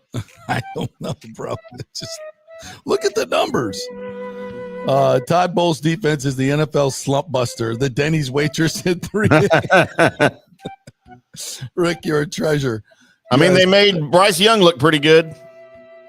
Oh, Mike Holcomb has this right. I hope I'm wrong, but I see Brock Bowers having a record-setting day on Sunday. Not with Aiden O'Connell throwing him the ball. I don't know. We've seen some pretty ordinary quarterbacks look like freaking Joe Montana. That's true. Kenneth McClure says, "Hey JP, I have no idea how to feel about the defensive coordinator from Nebraska that's supposed to come to Florida State. Once again, good or bad, or at least better." Look, I don't know the dude from Adam. All I did was do some research last night on his defenses, and one thing that really I think is the greatest predictor of whether he's good or not, the people in Nebraska are losing their mind. They're losing their mind that this guy is leaving. They're so pissed that they didn't pay him, they couldn't keep him. So I guess that's a pretty good sign, right? I mean, the fans that watch every single game and watch his defense year in and year out, and those Nebraska fans are knowledgeable football fans. The folks in Lincoln know their football. So if they're pissed that he's leaving, I think that's the best sign we could possibly have, because all the numbers look good. Everything in his resume looks good. I hear he's a fantastic recruiter as well. He's from Key West, so maybe he has some local ties in Florida. Get them conks coming up here. I said conks with an N. Conch Republic. I guarantee he wanted to get the hell away from Matt Rule, too, over in Nebraska. Yeah, right. Michael LaRue, good morning to you. Jameis hasn't changed, but it's must-see TV. I know, absolutely right. Especially Nathan Elliott, good morning to you. Nathan says, whoa, analytics. Do not mention that around Byron Leftwich. That does not exist. Whatever happened to Byron Leftwich? What's he doing now? Does anybody know? He turned down the Jags head coaching job. Well, because he knows he'd suck at it. No, because he thought he was going to get a better one. Yeah, good luck with that. He can't even get like a college job. Can you think? I mean, he's not a coordinator or anything anywhere, right? I mean, he's nothing. Who would hire him? I don't know. I mean, he won a Super Bowl with Tom Brady. Yeah. Still can't get hired. Michael Sorgel says maybe Bowles should design the defense, but hand the play calling to somebody else so he can be a head coach. I think that's a great idea. That's crazy talk, Michael. Because maybe they'll call more man. Nathan Elliott says, hello, Tim Ham. Going to come out to the Bucs Cowboys game? Yes, I will be there. Enjoying my end cut prime rib up in the press box. I might have to come to Dallas for a little Christmas fun. That'd be fun. I came for the last one. I really enjoyed that press box. It's fantastic. Oh, it's amazing balls. We'll be there. Johnny and I are going to be there Saturday for a Big 12 championship game. James says, on a TD pass by Bryce to put Panthers ahead with 30 seconds left, JJ was in no man's land. If he tries to stop Bryce, which he did, Adam Thielen wide open, that had to be Winfield's fault on that touchdown. Yeah, it's hard to tell because you don't know what the defensive call is. You know, every time you try to blame it on one guy or another, just because he's the closest guy doesn't mean it's his responsibility. You got to know what the scheme is. And with Bowles' schemes, they're so complex that you just don't know. So it's probably part of the problem. The players don't know either. Yeah, they clearly. And so you don't know who to blame. And so it's I'm always very hesitant on that. I just point out the fact that everybody's freaking wide open. How about let's just go with that? Something's wrong. You can't be receivers don't run through defenses that wide open on other decent defenses. It just doesn't happen. That's about all we say. Michael wants to know, did Geddes go to the punting tryout? I think he did. Oh, God. My boy Jacob Enns is there. Michael LaRue says, Jameis is clear one of the best 32 quarterbacks, but head coaches don't want him because of his untimely turnovers. He's a coach killer. I think, didn't Troy say that last night? Yeah. I think Troy said that last night, or Jason Kelsey said that last night. A lot of, it just, he's absolutely mesmerizing at times, but those picks, My God. Yeah, James says the Nebraska media and fans are devastated, so that's a good deal. Jurek says my Barbara Eden comments says JP was introduced to his first restraining order as a youth trying to get to Cocoa Beach. Oh, that was good. That wasn't my first restraining order.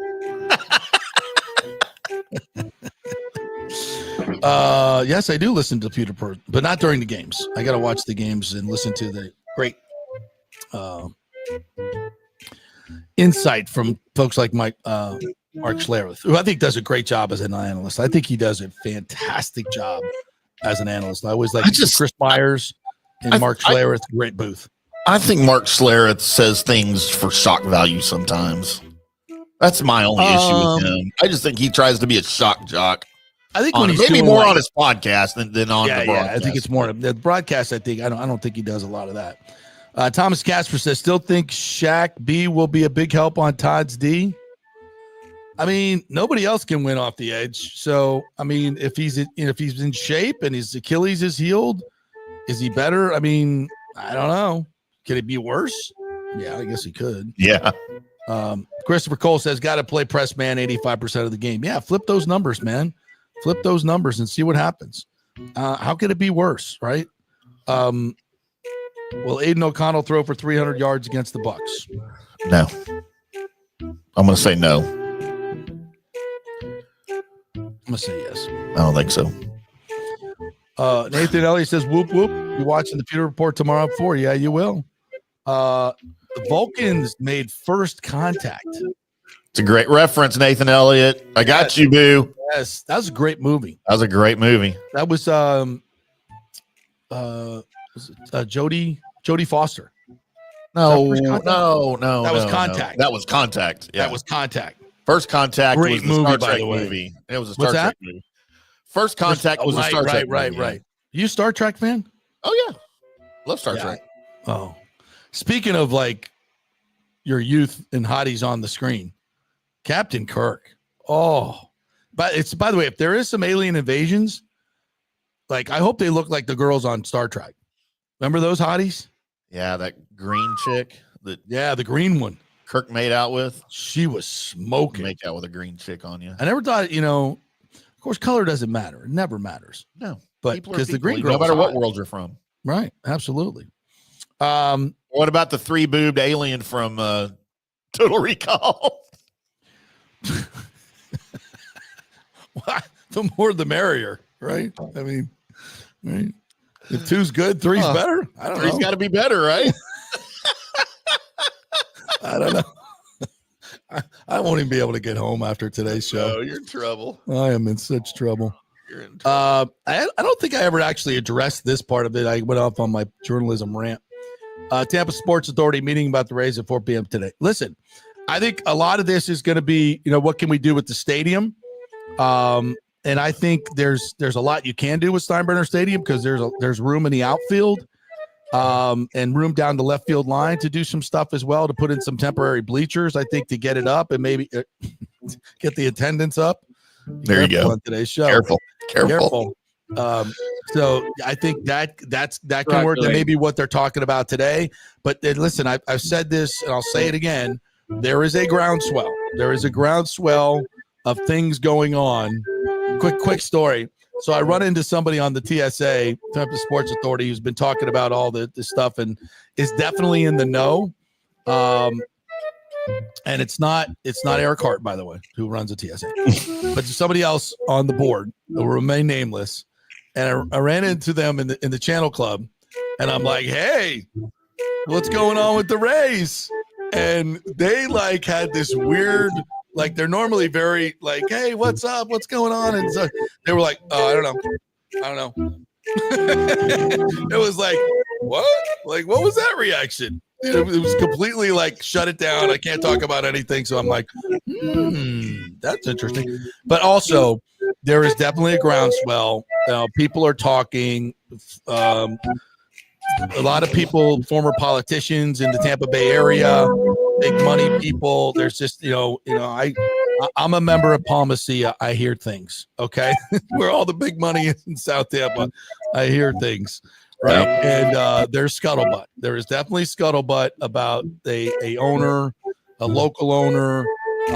So for whatever it's worth, not reporting anything. It's just that I tell you what I can tell you, folks.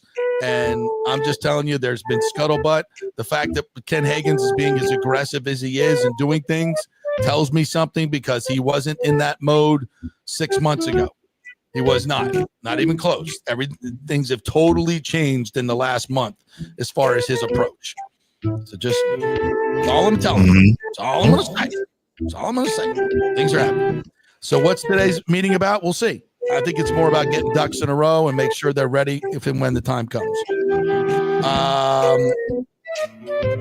This is, oh wait, I got to get to this. No lube, alien invasion, erotic dreams. Sounds like JP is dreaming of an anal probe Christmas. Make him the princess he deserves. Oh, Rick. Sick, dude. You're sick. I want to party with that dude. Sick, Rick. James says it took Liam almost 3 quarters to realize the Panthers couldn't stop our run game. When they stopped calling third and the foot to go pass plays, Bucs dominated. Liam had an off game too. Agreed. I saying that in the first half. I'm like, what are we doing here? Like, I know the run, not every run's going to bust for 6 or 7 yards. Like, even if it's 2 or 3, just keep at it against the defense like that. But when you have a great passing game, or is it great now without Godwin? I don't know. Yeah. So I think he was trying to find things, and again, the offense is not the problem. Jordan C. says, Wolstol, the county commissioner, already is going after Ken, going to the Masters on his own dime too.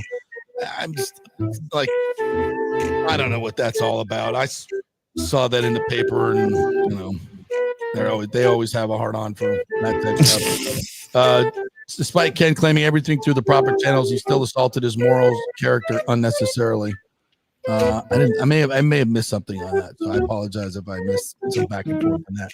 Jeff Stutler says, agree, JP, 100%. Didn't like showing the one person who makes it sound like the taxpayers are on the hook. Yeah, like just get both sides of the story, right? It's not that hard to do, folks. It's really not. If you're a good journalist, then you already have all the reference materials you need for both sides of the story. You don't even have to look it up. But listen, I'm here to tell you that outside pressures from business people affect the news that you see. I know that for a fact. I know it for a fact.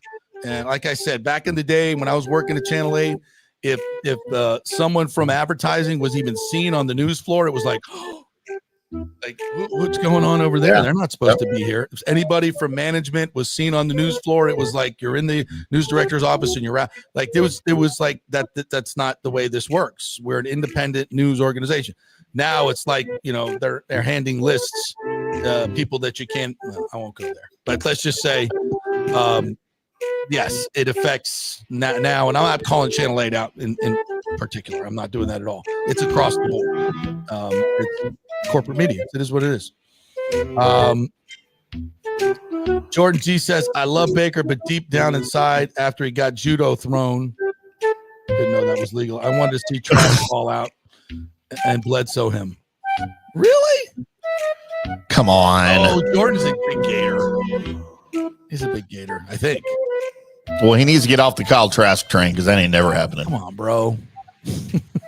Let it go. Y'all got better quarterbacks that came out of Florida than Kyle Trask. Yeah, and this just in.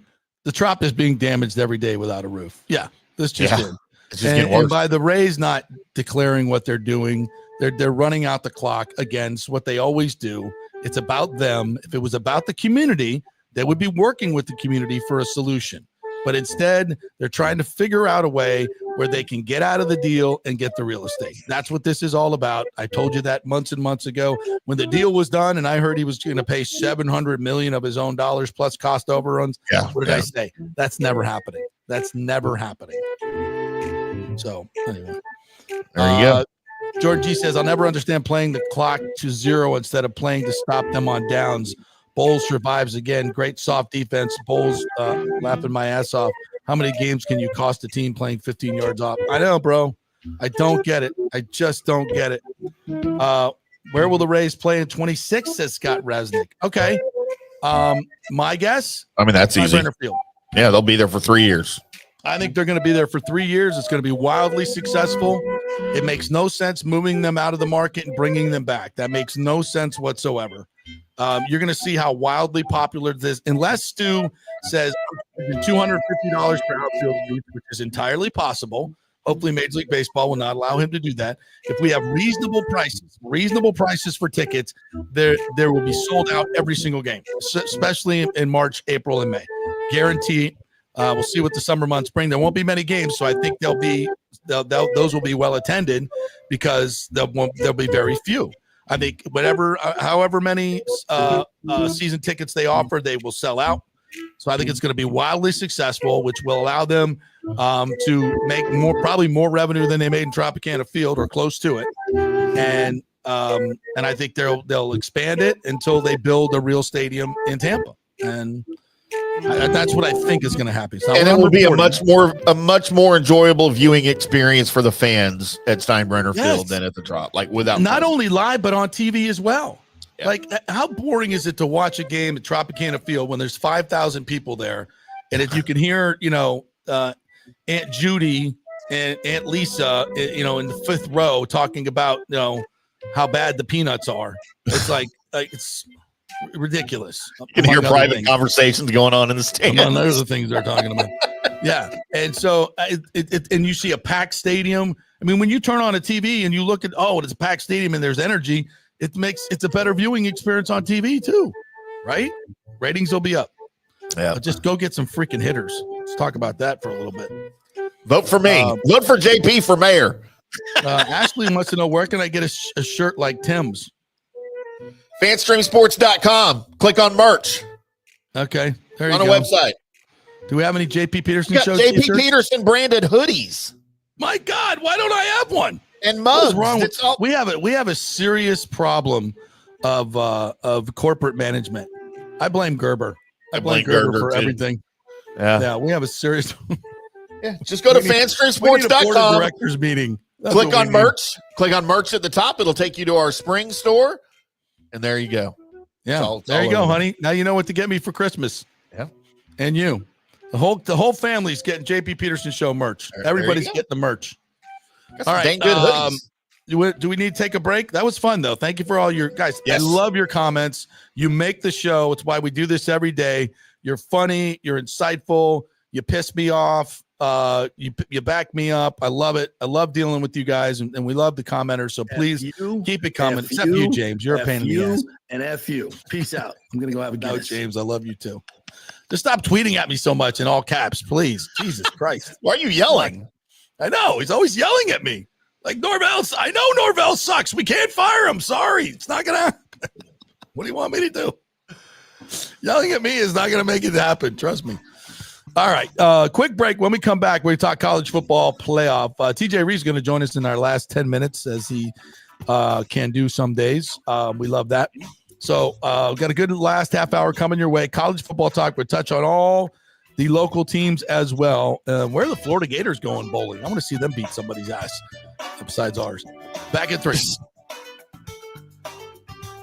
Old Hurricane Helene put a hurting on Tampa Bay, and for many of you, the rebuild will be a long process. You must beware of unscrupulous contractors offering up quick fixes for incredible prices.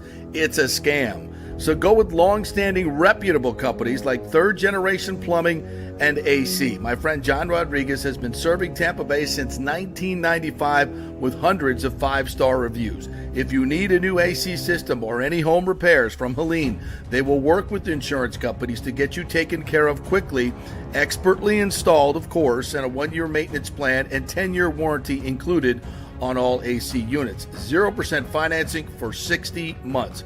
Contact them at thirdgenerationplumbing.com or 813-961-8024. That's 813-961-8024, thirdgenerationplumbing.com. So many of our Tampa Bay neighbors are finding out the hard way from Hurricane Helene that homeowners insurance does not cover flood damage. You must have flood insurance. It's a separate policy. Immediately call Italiano Insurance at 813-877-7799, and they will shop around to find the best policy before rates go up. Lock it in. Over 60% are underinsured in Florida. or you're not getting your discounts that you're entitled to. So do an insurance checkup at Italiano, and they could save you thousands of dollars. Italiano will make sure you're with a highly rated insurer, so there are no surprises in your time of need. Our hearts go out to all our neighbors devastated by Helene. These are the times we're proud to protect all the pieces of your life. Italiano Insurance, 813-877-7799. Hey, it's football season, and we welcome back the Gator Report every Monday and Friday, sponsored by the Jeeves Law Group, Jeeves lawgroup.com. Just go to the website. You can contact them through there. Scott Jeeves is a tremendous, aggressive attorney and a big Gator fan, so we appreciate him supporting this show and, of course, your Florida Gators. They are local, they are trusted, and they get results, whether it's personal injury or anything else, any law matter at all. It's the Jeeves Law Group, Jeeves lawgroup.com. Give them a call. Tell them JP sent you.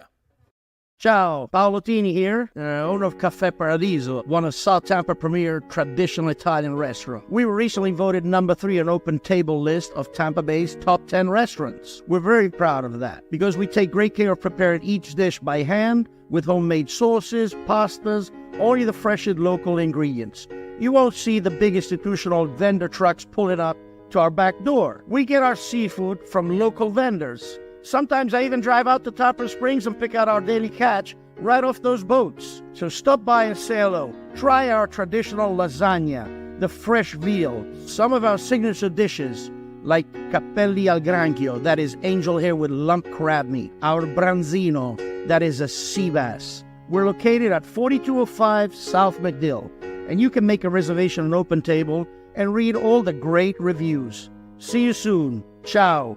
Grazie. Let's go.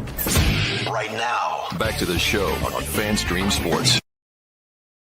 All right, welcome back to the JP Peterson Show, brought to you by the great folks at Italiano Insurance, right down the road here. Jeff Italiano, big Seminole fan, of course, always brings you the Seminole Report. Pat Burnham will join us on Thursday after tomorrow's National Signing Day. Did you get that correct, Tim? So yes, tomorrow starts the 3-day early signing period for National Signing Day, and then obviously the actual National Signing Day is in February, like I always do. Yeah, which is weird.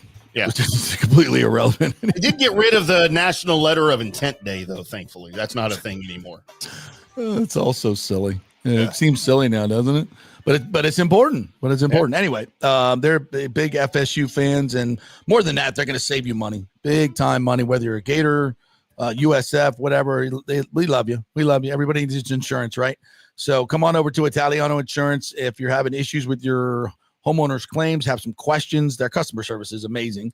But while they're helping you out, allow them to shop around your insurance. You never know. Probably find you some new companies. They've done it for me multiple times. Saved me thousands of dollars on auto insurance. Saved us $500 on our homeowners insurance last time around. That's right. We saved money by going to a new company. And you got to make sure your company's a good company and they pay out. And Italiano is not going to put you with a company that's going to screw you when it comes time for a hurricane payout. So that's also important. That's why you go with Italiano. Don't just go onto some website and try to find it out yourself. Let them do the work. They don't charge you anything. So call them, 813-877-7799. Wow. Tell them JP sent you.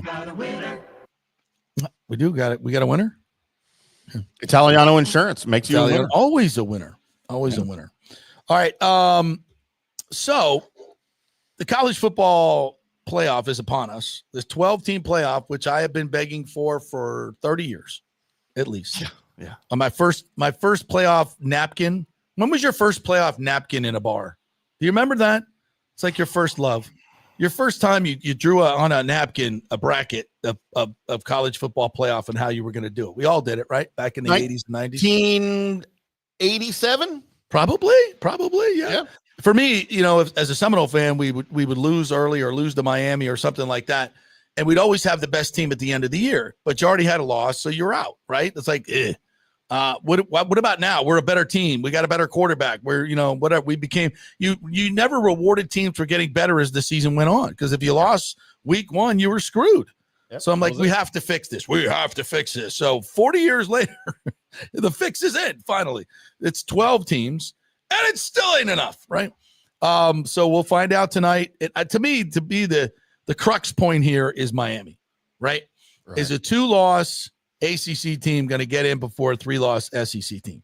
The answer is F no. No freaking chance, because the ESPN suits call the shots, and it may not be Alabama. It might be Ole Miss, but I guarantee you one of the 3-loss teams is getting in over Miami. It won't be Ole Miss. Bet. The only way that happens is if it's Alabama, and if it does, that's going to be a travesty. Why is it a travesty? Because 3 losses for Alabama does not put them in the top 12 of the teams in college football. But they beat Georgia and South Carolina. So what? The greatest teams on the planet. No, Georgia ridiculous. Almost lost to UMass. And Georgia. Wait, didn't Alabama lose to Vanderbilt? They did lose to Vanderbilt. There They sure did, and they lost to a terrible Oklahoma team. It needs to be Miami doing it, and SMU. Leave out Alabama. But both Miami and SMU need to be in. I heard Paul Feinbaum say today, well, Miami played Alabama's schedule. They would have 3 losses. Would they? Would they? You know what, Paul? We'll never know, will we? It doesn't matter. It's irrelevant. So stop freaking saying it. You would also say, oh, they're never going to lose at Oklahoma. They're terrible. Guess what? You got beat by a Big 12 team. Oops. Twice. No, Texas didn't beat. Did Texas beat Alabama? I'm trying to remember. Did they play? Texas didn't play Alabama this year. They didn't play Alabama. Yeah. So, but a Big 12 team has the best record in the SEC and may win it. So all this stuff about the SEC is better than not anymore. Not anymore. Sorry. Parity. Are they deeper? Yeah, they're a deeper conference, but they're all middling. They're all middling, and you can't say with any definitiveness, whatever, that Alabama, if they played Miami's schedule, would they have 3 losses? I don't know. Maybe they have more. Who knows? Alabama almost lost that to USF. Yeah. So I mean, I'm sorry. What happens on the field matters, and if you lose 3 games, and you lost 3 games. Miami could go, listen, we lost 2 games barely. We lost by under 1 score. You got housed a couple times by Vanderbilt, for God's sakes, a 6-6 team. But Miami has no wins over anybody who's ranked now, so that's a problem.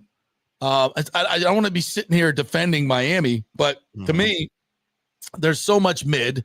But I do know this: ESPN will protect their properties, and they're going to put in an SEC team before an ACC team. How do I know? Track record. How do I know? Has that ever happened before? Of course, it's happened before. Track record. Yes, that's what they do. They put in a one loss team over a no loss team. So what I absolutely love about this college football season, regardless of, there's going to be teams left out every year. Look, when there was a 4-team bracket, the 5th team was going to be pissed. When there's a 12-team bracket, the 13th team's going to be pissed. If there's a 32-team bracket, the 33rd team's going to be pissed. That's just part of sports. That's part of the game. That's how it works, right? I mean, as long as there are voting on who gets in, then it's going to be like that forever. But what I absolutely love about this, we could have a Pac-12 team win the Big Ten, Oregon. Yep. We could have a Pac-12 team win the Big 12. That's right. Arizona State. Yep. We could have an AAC team win the ACC. That's right. SMU. And we could have a Big 12 team win the SEC. Texas. My God, this is unbelievably insightful. Chaos and anarchy, right? And that is part of what Joey McGuire, the head coach at Texas Tech for the Red Raiders, my man, he's a legend in He's won 12 state titles as a high school coach in his tenure before he got the Texas Tech job. He was on Dave Aranda's staff at Baylor when they were good. Texas Tech picked him to come coach. He's been there 3 years. They had 8 wins in the regular, 8-4 this year, 6 conference wins in the Big 12. Wow, nice. He's a stud, man, and he's getting things done out in Lubbock, and he's one of my favorite people. He's a good dude. He had some hot sports opinions on this whole playoff thing after their win against West Virginia Saturday. So let's take a little gander at that here. From last year, won the SEC. if Oregon wins the Big Ten, that means a Pac-12 team won the Big Ten. And if Arizona State, now whoever's playing, but Arizona State's got a chance to play in the Big 12 championship, so that means a Pac-12 team won the Big 12. And then if SMU wins the ACC, that means an American team won the ACC. So I think it's absolutely embarrassing what this football committee and, we got to back up what we need to do on the field so they get pissed off at me, but it's absolutely embarrassing what they're doing in this conference. And if they look at it that way and they sit there and say, who's playing the best football, who's the most competitive conference, who week in and week out, what you see on tape and how, the games that you got to play, I think the Big 12 should be in. The Big 12 champion should be in the Final Four, right? And then when teams are talking about multiple teams, depending on who plays in that game, they should have multiple teams. I think it's absolutely ridiculous what is happening at that level with that committee, and just go back and think about that. I guess whenever you're a year away and you just change your patch on your jersey, that it actually means something, that you're in a different conference and that conference is all powerful. We all saw last night what the ACC did, to the team that's going into the championship of the SEC. Georgia Tech Played a great game. Should have won the game. Every second of it, man. And I was rooting for them, especially because, the quarterbacks. Haynes King. Dad's a great friend of mine, and he's such a special kid. But I just think we need to relook at this and quit looking at what patch and what logo it says on your jersey, what conference you're from, and look at the tape. I know some of the guys on there, I'm shocked that some of the old football coaches that know what they're looking at are not having more of an influence whenever it comes to that league. So I hope they do. And man, that's my deal for the Big 12, because I'm proud to be a part of this conference. I think it's great football, and man, excited to see what happens. So he's obviously touting the Big 12 here, right? Right, because that's his affiliation. Bravo. Can we just, was absolutely fantastic. And he's right. I got news for you, Joey. Those football coaches that you feel are not being true to what happens on the field, they have no say. It's a sham. The whole thing's a sham. It's the ESPN suits that are picking the teams. As the committee is a complete and utter show ponies. It's all they are. It's the committee they're not doing any of that. They proved that last year. Yeah. They not a damn football coach in the world that's going to let a Power 5 undefeated team not go to the playoff. Not a damn one, because they know what it takes to win every game that you play, especially if you lose your quarterback. Especially if you lose your quarterback and they'll go win on an SEC field without a quarterback, win a conference championship game without a quarterback. And who's to say they can't go in and beat Michigan or anybody else? Until somebody else beats them on the field, you should get a shot. That's the way it's always been. So if you think those football coaches are calling the shots on that committee, you're wrong. It's the suits. And as long as ESPN's in charge, that's what it'll be. So don't give me that shenanigans. And he's touting the Big 12, obviously, because that's his affiliation. But any coach from any conference should have that same mindset and that same opinion. He's kind of taking a shot at Texas and Oklahoma for moving from the Big 12 to the SEC. Who's to say if they were still in the Big 12, Texas would still probably be in the same position? They didn't play a hard SEC schedule. They hardly played anybody. They probably would have played a harder schedule in the Big 12. I would agree with that.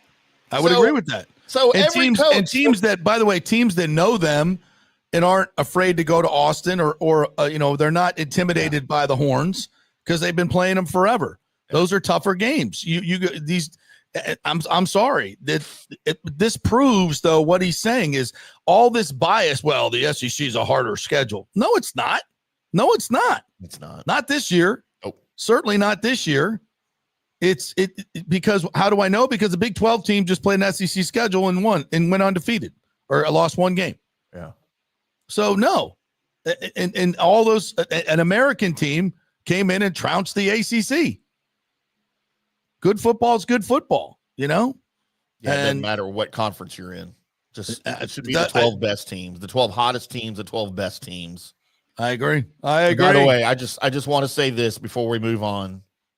Before we end college football talk, I hope Georgia effing rolls the Longhorns. That's all I'm saying. Okay, Aggie man. You went to the game, the Texas A&M game, right? I did, yeah. How was that? It was everything I thought it would be. Yeah. Questionable play calling by the Aggies when they should have put themselves in a chance to win the game. The Aggies defense stepped up against the Longhorns, which I knew they would. If you would have told me before the game the Aggies are going to have a pick six and hold the Longhorns to 17 points, I'd have said we won the game 35-17. But we didn't have Le'Veon Moss, our number one rusher, and you know what? Play calling was extremely questionable. I don't know why the Aggies thought they could run straight on into the Texas Longhorns defensive line. They kept doing it over and over, and it never worked. And at the end of the game, when he had a chance to win or to tie or get up there, they just kept doing it in the red zone, and it never works out. So it hurts. It hurts. All right, well, let's bring in our good friend TJ Reeves, Bucs sideline guy, fresh from his trek to Charlotte, where Anthony Babyface Nelson saved the season with the greatest strip since the 1980s Mons Venus run. The metaphors are flying already at the beginning of the program. Yes, sir. How are you, partner? I'm good. You want me to I'm a man of many hats, as you see behind me. You want me to put this hat on? There it is. Yeah, and baby. Talk a little BUCCANEERS, go Bucs. Let me say at the outset here, as we've entered the month of December, weren't we doing this 12 months ago? Where we were saying you're in must-win mode. Yeah. And there were some saying, oh, tank the season, fire everybody into the sun, get a better draft pick. Bucs sideline guys not selling that on Tuesday. Win the games and make the playoffs. We want the playoffs. We want the playoff checks. Yes. I did catch some of the award-winning J.P. Peterson show yesterday with you and Nick Geddes parsing a December win. My friend, let me put you in your lane. Do not parse December victories. Let's take December victories. How many times in the 2010s did we blow everything in December with this franchise? Take a December win. I don't care if it's against Hillsborough High School. Take it. Take it because it's I'm not giving it back. I'm not giving it back, but I'm just, I'm not putting lipstick on a turd either. They did not play well. They did not play well in a lot of aspects, but they still found a way to win. I mean, there were heroic plays. Yes, there were. Mayfield scramble on the bad leg to help you get in field goal range is a heroic play. The 51-yard kick, as he demonstrated in overtime, is not a gimme. Heroic moment with no time left. Anthony Nelson, again, you're in dire straits. You're on the verge of losing the game when he strips that ball out. So several heroic plays. Wasn't pretty, but it is a dub. Gritty runs, gritty and exciting runs by Bucky Irving. First time he's had 25 carries and he goes for 152. Yes. I'm not sure if he can handle that kind of load. I'm not sure I want him to handle that kind of load, but I do love the fact that they stuck with him and he won the game. He really, yes, Babyface Nelson had the play of the game, no question about it. Baker's play was unbelievable. But in total, Bucky was the MVP. And you can say, well, why didn't we get 25 carries from Bucky, the last 10 games? Well, it's a process. He's a rookie. Should he have gotten a few more carries along the way? Yeah, probably. But I think we're nitpicking here. And look, he's pretty banged up after the game. You saw it, right? Yes, and he had the hip injury from the hit at halftime on the kickoff return, which is a whole nother debate about should he be back there anymore if he's the feature back when you've got receivers and other guys that can return kicks. I get that. So they were wrapping that hip from the start of the third quarter, and he's out there taking some blows in the second half on it and still got a touchdown, went over 100 yards. Part of what the argument is with what you're saying, you were behind in a lot of those games during the losing streak where you're not going to run the ball with the back 25 times trying to catch up when you're down 2 scores, etc. Here, I thought Liam Cohen again demonstrated we will stick with the run as long as it's effective. What was the drive? Was it the drive in the second quarter where they ran the ball, I believe, 7 consecutive times? It was just, we're going to keep pounding you. Granted, that was the go-ahead drive in the fourth quarter, I believe. Okay, fair enough. Well, he got the ball 9 or 8 of the 11 plays and 60 of the 60-some yards. Yeah. Can I share something with you? Because this was probably not on the TV, but this is what you love here on the JP Peterson Show, some anecdotes and what you get. So at the end of the third quarter, they do the keep pounding. That's their phrase thing, keep pounding. They do it at the beginning of the game with like a celebrity. The guy from the Savannah Bananas, the founder of the Savannah Bananas in the yellow tuxedo with the hat, he did the keep pounding at the beginning of the game. So he hit the big drum that they have with the mascot there, and everybody was okay.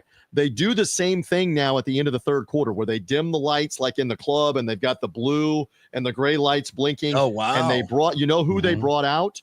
They brought out He Hate Me. Rod Smart from the XFL. Rod Smart, former Carolina Panther briefly. He had a kickoff return for a touchdown with Lakeland's Carolina. Lakeland's own. Lakeland, very nice. 10 bonus points for JP Peterson on a Tuesday with He Hate Me from the XFL original, which was tremendous because he had it on the jersey and they wondered why. And he said, because they're watching on film and he hate me and he hate me and he hate me when he's running at him.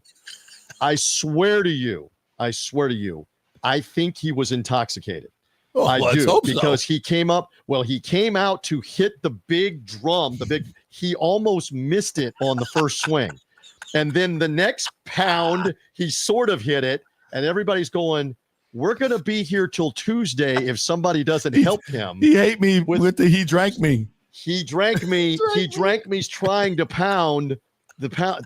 This is what you get on the JP Peterson Show. I have not shared that anywhere. That's yet. outstanding. And maybe that was an omen for the fourth quarter and the overtime for the Panthers that they couldn't put it away. Is that he hate me almost like Barry Bonds swung and missed on an occasion. Okay, so anyway, you found a way to win that game. Yeah. You'll see that team again. I knew I'd make you laugh on it. That was fantastic. And all of that is non-exaggerated truth. It's going on about 20 feet from me, back behind me in the tunnel. So I'm like, what are they doing here in the tunnel? They've got the fog machine and everything. They had the fog going and the lights, and he came out the whole bit. All right, so the Buccaneers. Did he have a jersey on that said "He Hate Me," or did you just recognize him? He had his Panther jersey on. I don't know if it said "He Hate Me" on the back or if it said "Smart." I can't confirm what it said.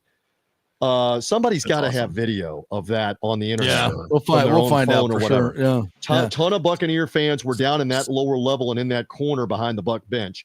But in any event, look, the Panthers are better. I am not rationalizing. I'm telling you, they're better than what they were at the beginning of the year. They play hard. Bryce Young, they've gone back to. He's mobile and can make some plays. He made some crazy plays. They hung right in there with Kansas City the week before, and Kansas City beat them at the end, and now the Buccaneers did that. So file that away for the end of the year.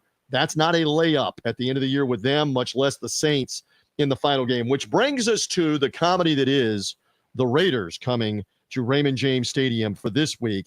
You have got to take advantage of this. You've got to demoralize them. They've lost, 8 in a row?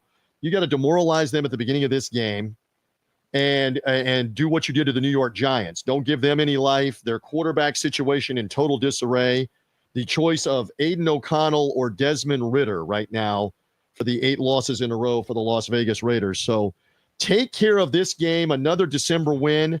That would make you 7-6, and it sets up the final 4 games with the Chargers. That's not going to be easy in LA. Somebody's Dallas Cowboys, Timmy, we're coming there. And then the final 2 home games.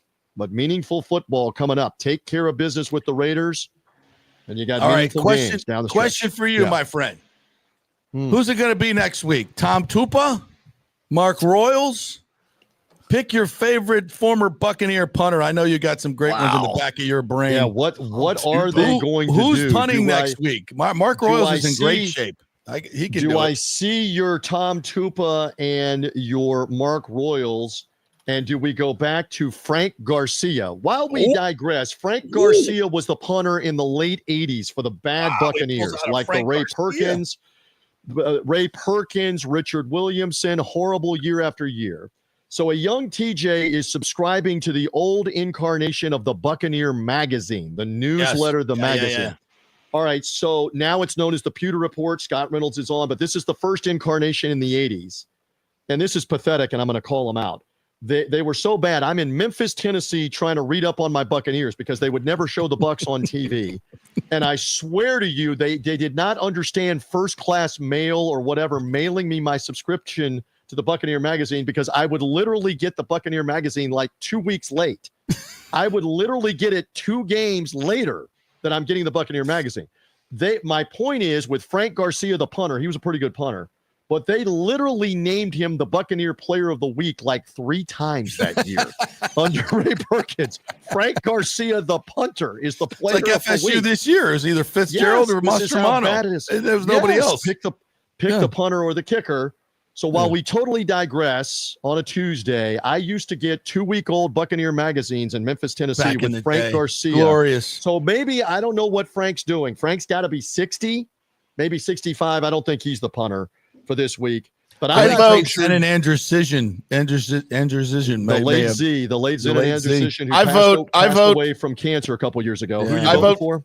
I vote for Josh Bidwell or Ray Criswell. One of those. Josh Bidwell, a fantastic reference as an early 2000s. Did Reggie Roby ever punt for the Bucs? Yes, he did. Right? In the 90s under Sam White. I remember him in Creamsicle. And remember, Reggie Roby had a cookie business, and he would bake cookies, and he would bring them to the facility, the old $1. Reggie Roby cookies. Remember he wore a watch. Remember he wore a watch. Yes, like for his hang time, like that was 17 seconds. Reggie Roby, he punted a couple of years for the Buccaneers. Maybe Reggie's available. Yeah, but I'm not so sure that you, me, and Timmy couldn't punt it better than a couple of those punts on Sunday. I mean, that was Shank-opotamus a couple of times. Shank-opotamus. By the way, Reggie Roby passed away in 2005. Unfortunately, Reggie Roby died too. We're running out of options, but he did have the watch on. Remember, he punted for the Dolphins. Yeah, and played for the Bucs. Hall of Famer, didn't he? You know, Man, Ray Guy and Reggie Roby were my 2 favorite punters ever in the NFL, and Danny White. Yeah, anyway, we ain't seeing any of those missile shots anytime soon because these guys. I don't know who's going to. Dare I say they don't consult me. But what would be wrong with going back and trying Jake Camarda here? And by the way, you need him as a holder, etc. That's the thing. It's the hold. I don't know. The holding I'm worried about. I don't know. Because that can come back and bite you in the ass big time. Correct. Yeah. So we'll see what they end up doing there at punter or not. I don't know how much you're going to have to worry about the punter against the Raiders. Let's hope it's not much. Timmy, we are headed your way. I'm aware. Yeah. Timmy, I got to get with you and a couple of my other chaps because that is the day of the college football playoff mayhem, as well as Mahomes and the Chiefs are playing that afternoon, as well as the undisputed heavyweight boxing championship rematch between Alexander Usyk and Tyson Fury. This is all on December 22nd? This is all December 21st on the Saturday. On the 21st, on the same day before the Sunday night game. JP, you got to get out to Dallas, and we got to go all hang with Tim Ham. Yeah, I think that's got to happen. I do believe that's got to happen. Okay, we're working on that. All right, so where else, because I know you got to go, where else are you going to get the he hate me? It's why I bring you on, bro. We don't have show notes for TJ. References. There's no show notes. He just shows up and dazzles. References. Again, keep the faith that a win over the Raiders puts you right in squarely in the picture to win the NFC South, which I believe you're going to have to win the division. I don't know that the Bucs are going to get to 11 games, and I think wild card, you're going to have to have 11 wins. 4-1. You got to go 4-1. And if we keep playing zone defense, we won't. Hey, and I've got some real quick. I've got some Bucs trivia for TJ. Please lay it on TJ. Me. And it's multiple choice. Okay. Who holds the record for the most scrimmage yards through 12 games in Buccaneers history? Here are your choices. The list. Doug Martin, Bucky Irving, Warwick Dunn, or Mike Evans. Interesting. Yards from scrimmage. Doesn't count returns, which none of those guys were returners. Through 12 games. Is this a loaded question that it's Bucky Irving? I'm saying no. Doug Martin, remember, against the Raiders in Oakland, JP, you were out there. Weren't we out there when he had like almost 300 yards rushing in a game that year?